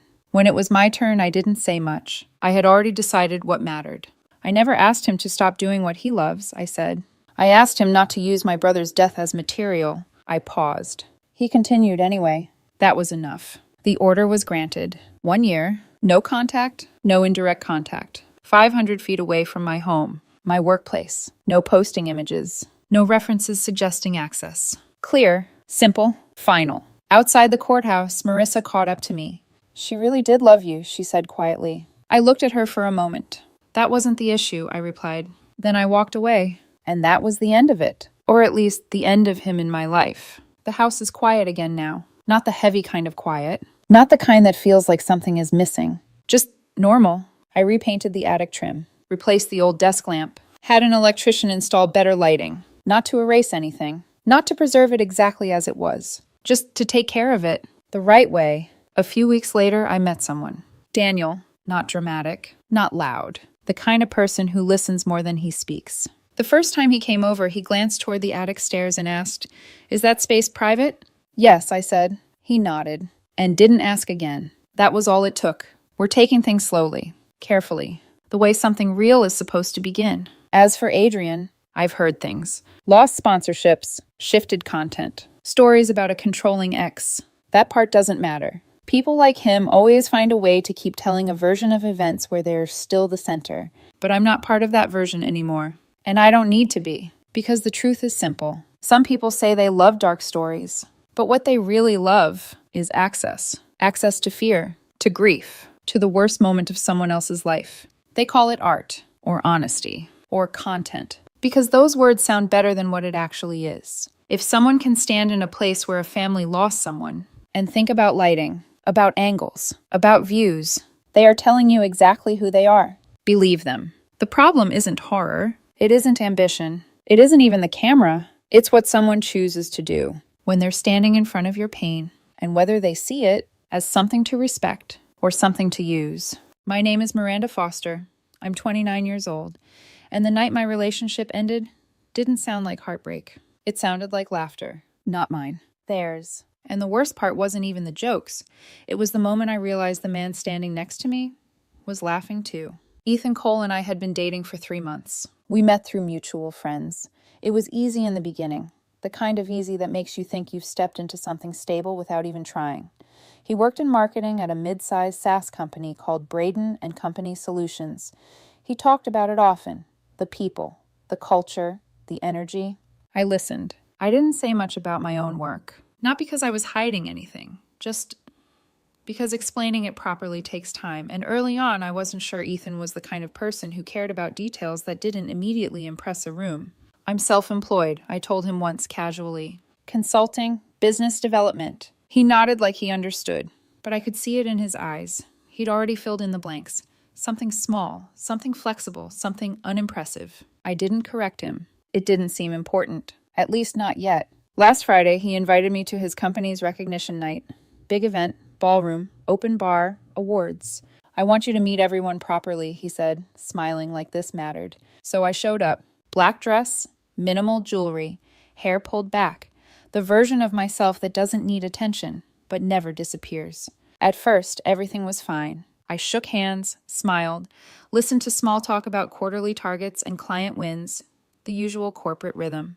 Then we reached his table. That's where I met Brent. Mid-40s, loud, confident in a way that wasn't earned, just performed. He shook my hand a little too long, like he needed to establish something before we'd even spoken. "So, Miranda," he said, leaning back in his chair, "what do you do?"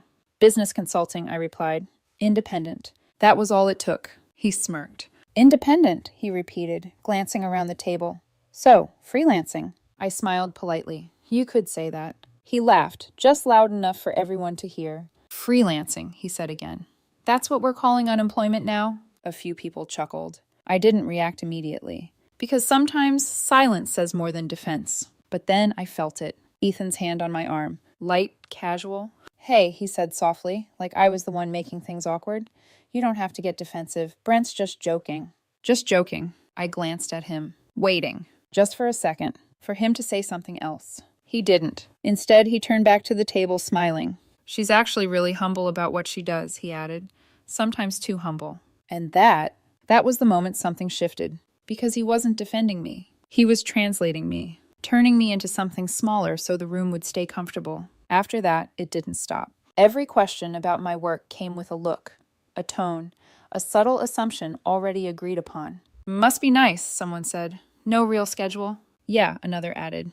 "Ethan likes a woman he can manage." Laughter. Soft, easy, accepted. I took a sip of my drink. Stayed quiet, because reacting would have made me the problem. And Ethan? He just kept smiling. The worst moment came during dessert. Brent stood up, glass in hand, already grinning like he knew he had an audience. "Hey, Miranda," he called out. "Real talk." The table went quiet. "Tomorrow," he continued, "we're getting a new CEO after this acquisition deal closes." He paused, letting it land. "Then, you should send in your resume. Maybe they'll have an entry-level spot for you. Could be your big break into corporate life." The table erupted. Laughter. Loud this time. Unfiltered. I felt Ethan's shoulder brush against mine. And then I heard it. A soft laugh. From him. I smiled. Nodded.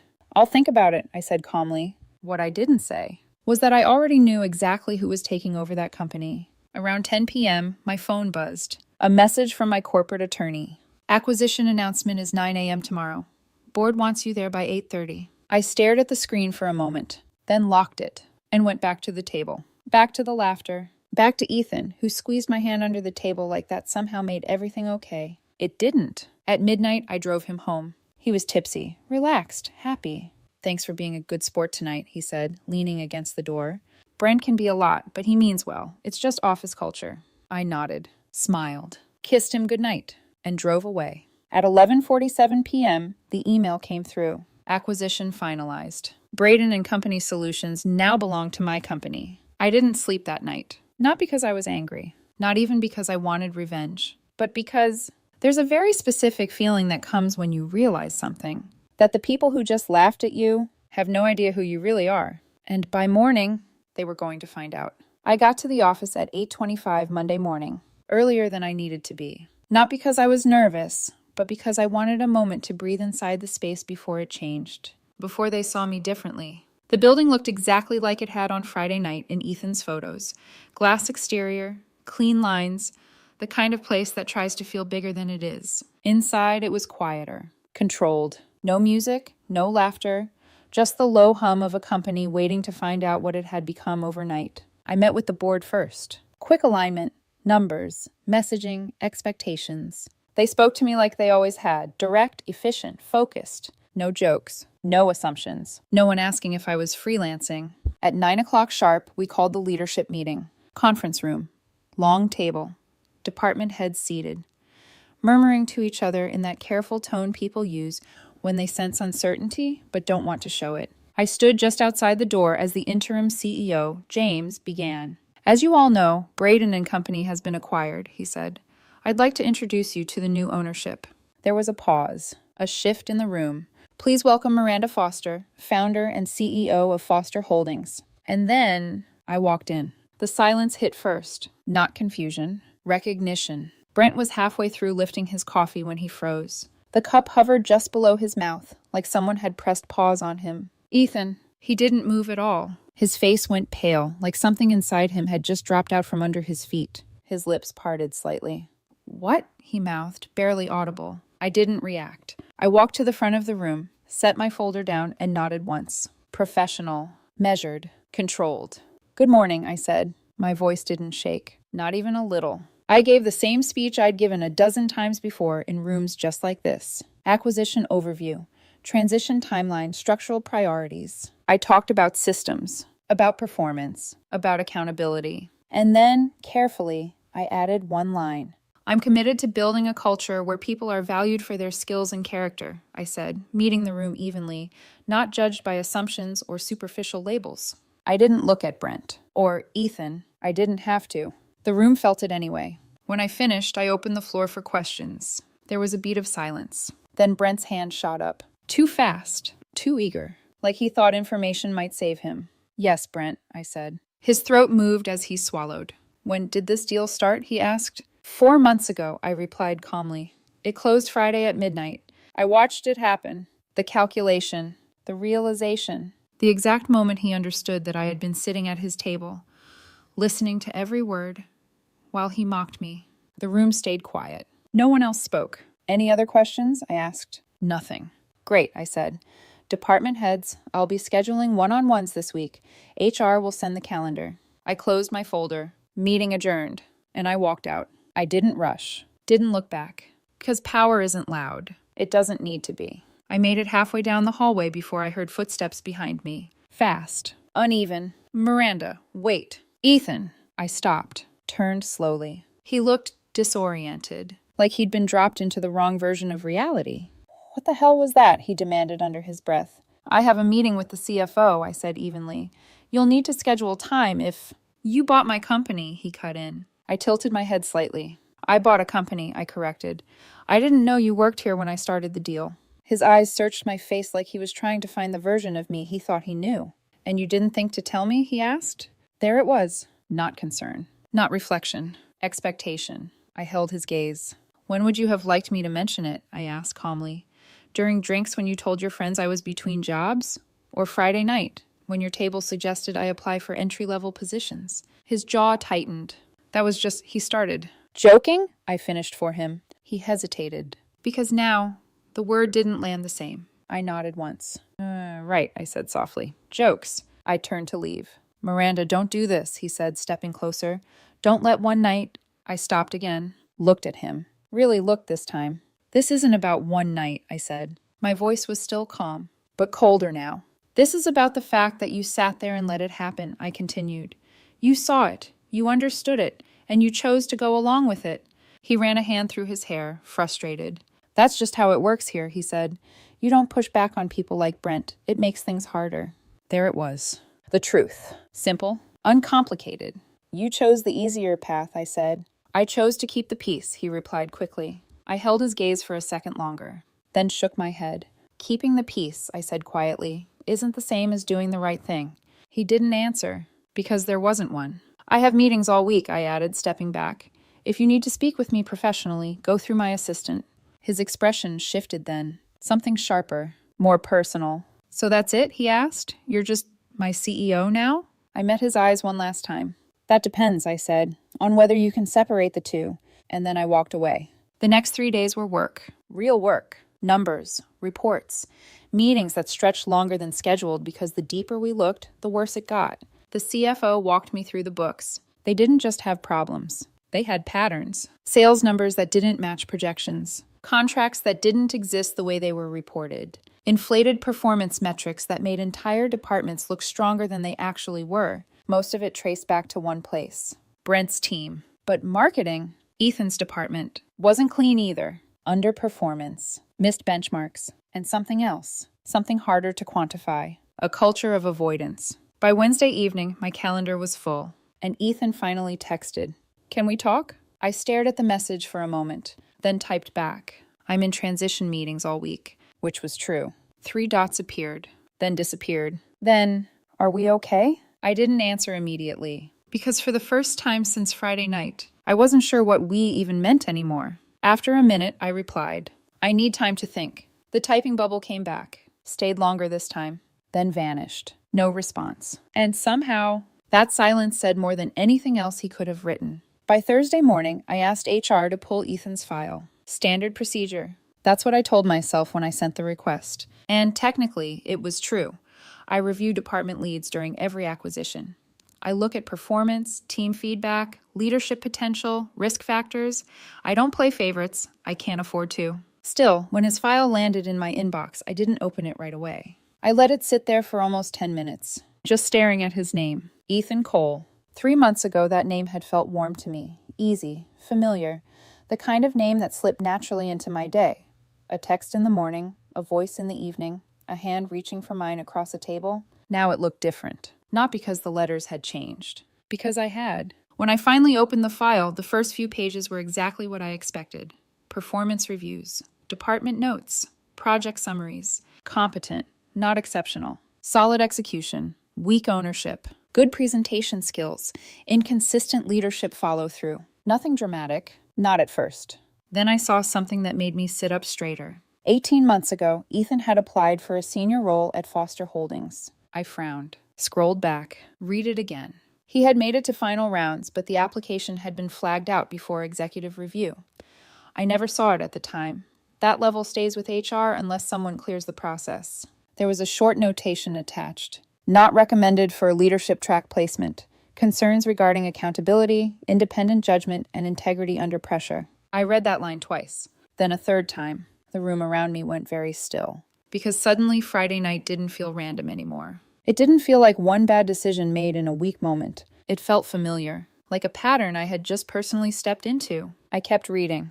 There were internal notes from his current company, too. Not disciplinary, not serious enough for that, but enough to sketch a shape around a person if you knew how to look. Avoids conflict with high-performing but disruptive peers. Tends to defer upward. Struggles to challenge problematic behavior when social risk is involved. Strong and polished environments. Less effective in difficult interpersonal accountability. I leaned back slowly. Outside my office, I could hear movement in the hallway.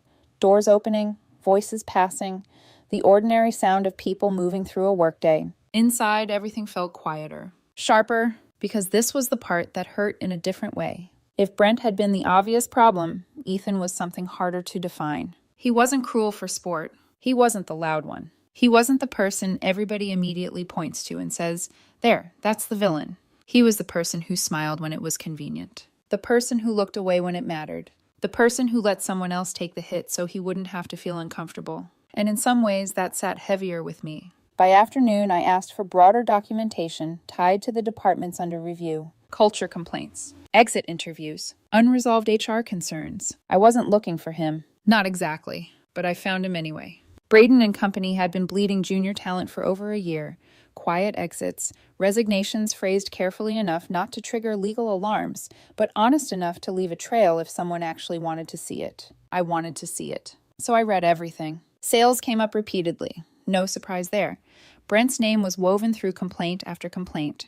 Bullying, favoritism, intimidation, humiliation disguised as banter. But marketing appeared more than I expected, not as the source of the worst behavior, as the place that normalized it. One exit interview mentioned a company event where a sales lead publicly mocked someone and several managers laughed along instead of intervening. No names, no formal escalation. But the image formed instantly in my mind anyway. A wine glass lifted slightly, a soft smile. A man beside me who had once kissed me goodbye like nothing was wrong. I kept reading. There had been a harassment complaint 9 months earlier. 5 people present. No corroboration. No action taken. Ethan had been one of the witnesses. He had said he didn't feel comfortable characterizing the interaction. Another note. A junior coordinator had reported repeated belittling comments in a cross-department meeting. Again, Ethan had been present.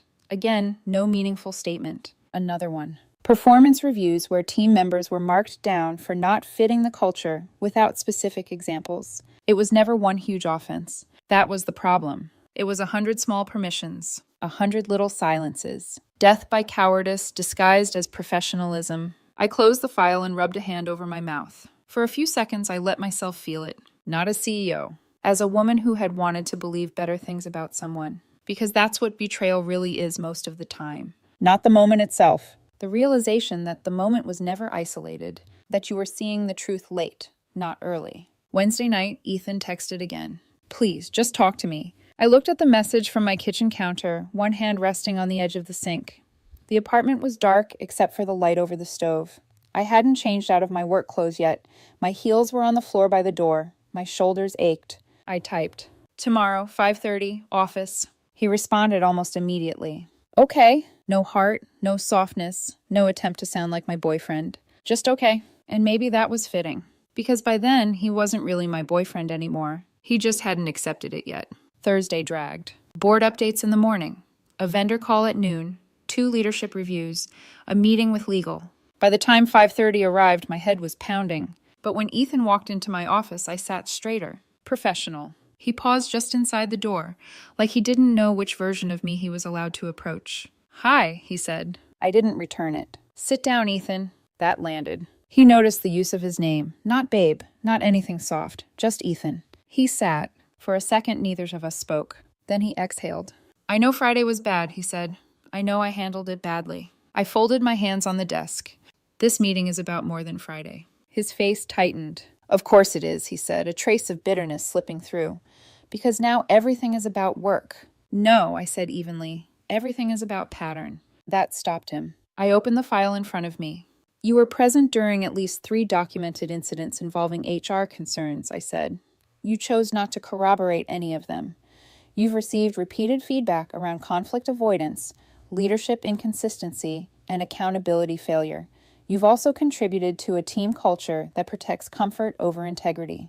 He stared at me. For a second, I could almost see the wall go up behind his eyes.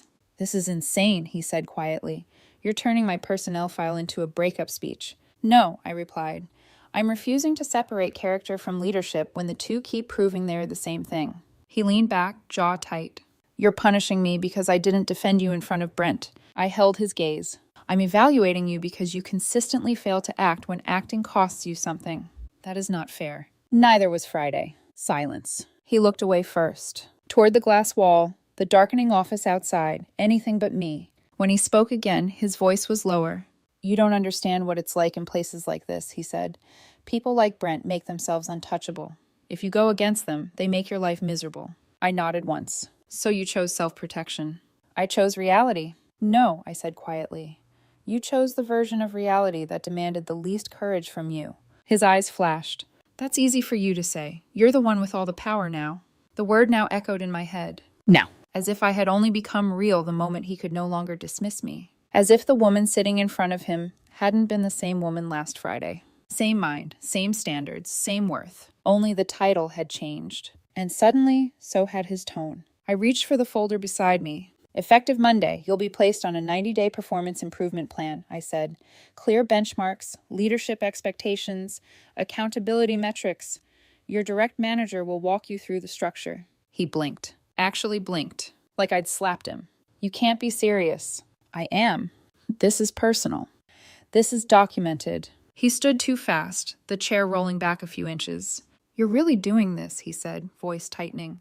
"You're really going to sit there and act like this has nothing to do with us." I stayed seated, because calm infuriates people who want you emotional. "It has everything to do with judgment," I said.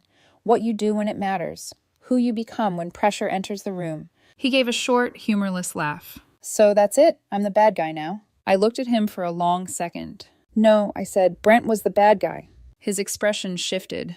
"Then what am I?" The answer came to me instantly, but I still hated saying it. "You're the person who watched and decided that was acceptable." He went still. I could see it hit. Not because he agreed. Because somewhere underneath the anger, he knew it was true. I stood then, finally, not to intimidate him, just to end it.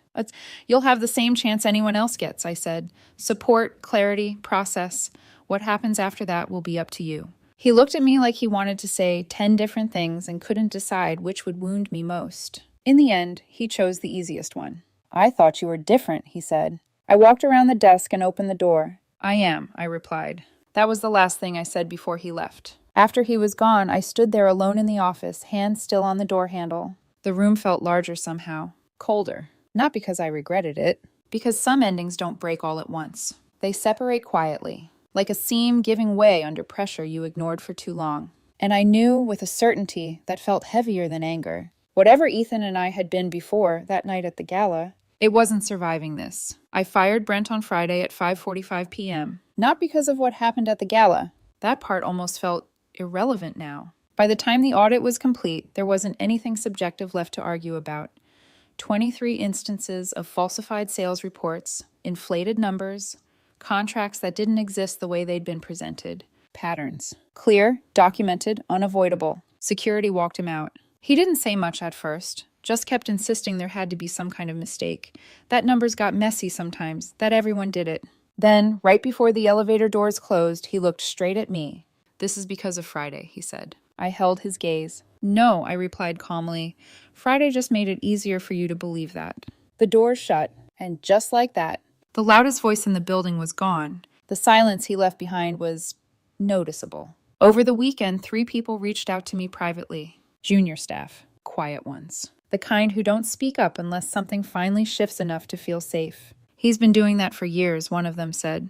Picking someone at a table, turning them into the joke. Another admitted Brent had taken credit for her work twice. A third told me she had almost quit the week before. Not because of the workload, because of the environment. Monday morning felt different. Subtly. No one announced it. No one said, "Things are better now." But the tension in the hallways had changed. People made eye contact more. Conversations didn't drop the second someone else walked by. It wasn't fixed, but it was moving, and that mattered. By Tuesday, I promoted Jamie, the junior sales rep who had asked for 5 minutes of my time the week before, to interim sales lead. It wasn't the safe choice. He was young, still learning, not polished in the way companies usually prefer. But he had something Brent didn't: integrity. And sometimes that matters more than experience. "Are you sure about this?" he asked when I told him. "No," I said honestly, "but I'm sure about you." He nodded like that meant something. Because it did. That same afternoon, Ethan's manager came to my office. She closed the door carefully behind her, file in hand. He's struggling," she said. I didn't need clarification. "With the PIP?" I asked. She nodded. "Especially the leadership components. Addressing conflict, calling out behavior, facilitating difficult conversations." I leaned back slightly. "He's not doing it." Another nod. "He keeps saying it's not his place, that pushing too hard will damage team cohesion." I exhaled slowly. There it was again. The same language, different room, different context, same choice. "Keep documenting," I said. "Offer support, but don't adjust the standard." She hesitated for a second, then added quietly, "He's frustrated. He thinks this is unfair." I almost smiled. Not because it was funny, because it was predictable. "Most people do," I said, "when the standard finally applies to them." After she left, I sat there for a moment, staring at the city through the window. From this height, everything looked orderly, controlled, predictable. It's only when you step inside systems that you see where they fracture. That night, I stayed late. Not because I had to, because I didn't feel like going home. Around 9 p.m., my phone buzzed. Ethan. I let it ring once, twice, then answered. "Miranda." His voice was tight, controlled in that way people get when they're holding something back. "We need to talk." "We already did," I replied. "No," he said. "We didn't. Not really." I didn't respond. "I'm not your employee right now," he continued. "I'm the person you've been seeing for 3 months, or at least I was." There was a pause. Then, quieter. "Are we still together?" I closed my eyes briefly. Not because I didn't know the answer, because saying it out loud would make it final. "No," I said. Silence. Heavy. Immediate. "You're ending this because of work," he said after a second. "I'm ending this because of who you are when things get uncomfortable," I replied. "That's not fair." "It's accurate." He exhaled sharply. "So one night—" "It wasn't one night," I cut in. "It was the first time I saw you clearly." Another silence. Longer this time. When he spoke again, the edge in his voice had changed. Less defensive. More tired. "You don't understand how hard it is to push back in environments like that," he said. "You think it's simple because you've always been in control." The words settled somewhere deep. Not because they were true, because they were what he needed to believe. "I wasn't in control on Friday," I said quietly. He didn't answer. Because we both knew that. "I was sitting at that table," I continued, "listening to people reduce me to something smaller than I am. And the one person who should have stood beside me chose not to." His breathing shifted slightly. I didn't think it was that serious. "That's the problem." Another pause. Then, "So that's it?" he asked. 3 months, and you're done?" I leaned back against the desk, looked out the window again, at the lights, at the movement, at a world that did not care about any of this.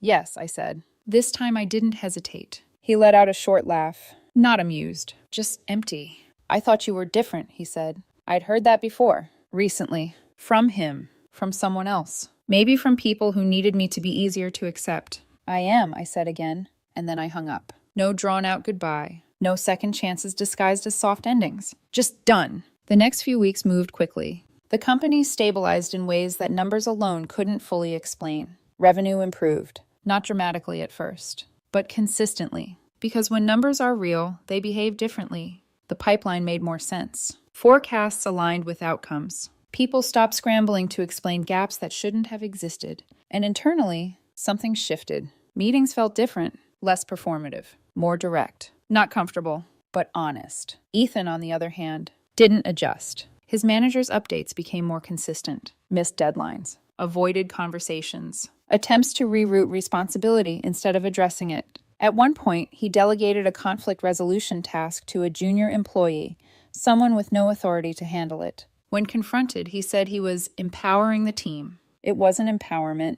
It was avoidance with better wording. By week 6 of the PIP, the pattern was clear. By week 8, it was documented beyond argument. Still, I didn't intervene. Not personally, because I had made a decision early on. This process wouldn't be about me. It wouldn't be about Friday. It wouldn't be about what we had been. It would be about whether he could meet the standard. And if he couldn't, that outcome would belong to him, not to me. By the end of week 12, his manager requested a final review. We sat in the conference room together. Her, HR, me. File on the table. Pages filled with notes. Dates. Examples. Missed opportunities. Repeated behaviors. He hasn't met the requirements, she said simply. HR nodded. I didn't speak immediately. Because even when you expect something, the final confirmation still lands. He'll be given 2 weeks' notice, HR added. Standard transition. I nodded once. Proceed. No emotion in the room. No tension. Just process. After the meeting, I returned to my office, closed the door, and for the first time in days, I sat down and did nothing. Not because I was conflicted, because I wasn't. And that was the part that surprised me. Not the outcome, the clarity. Because somewhere between that Friday night and now, whatever I had felt for Ethan had already ended. Ethan's last day passed quietly. No scene, no confrontation, no final conversation that tried to rewrite what had already been decided. He packed his things into a single box, left just after 4 p.m. A few people said goodbye. A few didn't. Most just watched. Because by then, the story had already settled into something everyone understood, even if they didn't say it out loud. He told people I had pushed him out, that the PIP had been a formality, that I had made up my mind the moment I walked into that conference room on Monday morning. Some believed him, mostly the ones who still missed how things used to work. The easier version, the quieter version, the version where you didn't have to choose anything difficult. I didn't respond. Because the truth doesn't need defending when the pattern is already visible. A week later, the company felt different. Not dramatically. Not in a way you could summarize in a single meeting or metric, but in the small things. People spoke more directly. Junior staff stayed longer in conversations instead of rushing out. Managers asked harder questions. There was less laughter that felt like it came at someone's expense, and more silence that felt like people were actually thinking. We weren't perfect, not even close, but we were honest, and that was a start. Tuesday afternoon, around 4 p.m., there was a knock on my office door. Come in. Jamie stepped inside, still slightly awkward in his new role, but steadier now than he had been a few weeks ago. Do you have a minute? He asked. I nodded. Close the door. He did, then reached into his jacket and pulled out a large envelope. I've been going back and forth about whether to bring this to you, he said. I gestured for him to continue. It's from the gala, he added. That Friday night. Something in my chest tightened, not sharply, just enough to notice. He handed me the envelope. Inside was a printed photograph. Simple, slightly grainy, clearly taken on a phone and printed afterward. But the image was unmistakable. Our table. Brent in the center, mid-laugh, arm extended toward me. Ethan beside him, wineglass raised slightly, smiling, not uncomfortable, not hesitant, comfortable. And me, on the other side, hands folded, face neutral, still, contained. You could see everything in that frame. The imbalance, the assumption, the quiet decision everyone at that table had made about who I was and who I wasn't. Where did you get this? I asked. One of the catering staff, Jamie said. His name's David. He's worked a few of our events. He said he noticed a pattern. A pattern? Jamie nodded. He said Brent used to do that a lot. Pick someone, turn them into the joke, get the table to go along with it. I looked back at the photo, at the frozen moment, at the version of myself who had already understood something, even if she hadn't said it yet. David kept a few photos, Jamie continued. He thought it might matter someday. I almost smiled. Not because it was amusing, because it was familiar. Documentation, evidence, truth captured quietly by someone who wasn't in a position to stop what was happening, but still chose not to ignore it. Thank you, I said. Jamie shifted slightly. I was there too, he added, at that table. I looked up. He didn't meet my eyes immediately. I didn't say anything, he admitted. I didn't want to make things worse for myself. There it was. The same choice. Different person. Different outcome. But what people are saying now, he continued, finally looking at me, about you, about Ethan, it's not accurate. I didn't respond. Because I didn't need to. You gave him the same chance you gave everyone, he said. He just didn't take it. I nodded once. That's usually how it works. After he left, I sat there with the photo in my hands, longer than I expected to. Not because I needed validation, because it clarified something. Something simple, something easy to overlook until you see it from the outside. People reveal themselves most clearly when they think there are no consequences, when they believe the person in front of them doesn't matter, doesn't have power, doesn't have weight. That's when you see the truth. And power doesn't change that truth. It just removes the illusion. I placed the photo in my desk drawer, not as a reminder of what happened, but as a reminder of what I chose not to become. Because I could have handled it differently. I could have walked into that building on Monday and fired Ethan immediately. I could have made it personal. Made it sharp. Made it hurt. No one would have questioned it. Not really. But I didn't. I gave him a process, a timeline, a standard, the same one everyone else had to meet. And in the end, he made his own outcome. Weeks passed. Then months. The company stabilized. Then improved. Revenue climbed, not because we pushed harder, but because the numbers finally meant something real. The sales pipeline became cleaner, more predictable, less performative. People started applying internally for roles they would have never considered before, not because they suddenly felt entitled, but because they felt allowed. And that was the shift I had been aiming for from the beginning. As for me, I went on a date last week, someone I met at a business conference. He runs a small consulting firm. We got coffee. Talked for 3 hours. No performances. No assumptions. Just conversation. At one point, he asked what I did. I didn't hesitate this time. I buy companies, I said, and fix them. He nodded. That sounds complicated. And then we moved on to something else. Just like that. No jokes. No reduction. No need to make me smaller to feel comfortable. And I realized something in that moment. Honesty only feels risky when you're around people who need you to be less. I still have that photo. Still in the drawer. Not because I look at it often, but because I know exactly what it represents. A single moment where everything was visible, if you were willing to see it. And if there's anything I've taken from all of this, it's this. If the person beside you laughs when you're being diminished, that's not a misunderstanding. That's a decision. If someone chooses comfort over integrity, that's not pressure. That's character. And if you ever find yourself in a room where people have already decided who you are, you don't need to argue with them. You just need to decide whether they still deserve access to you.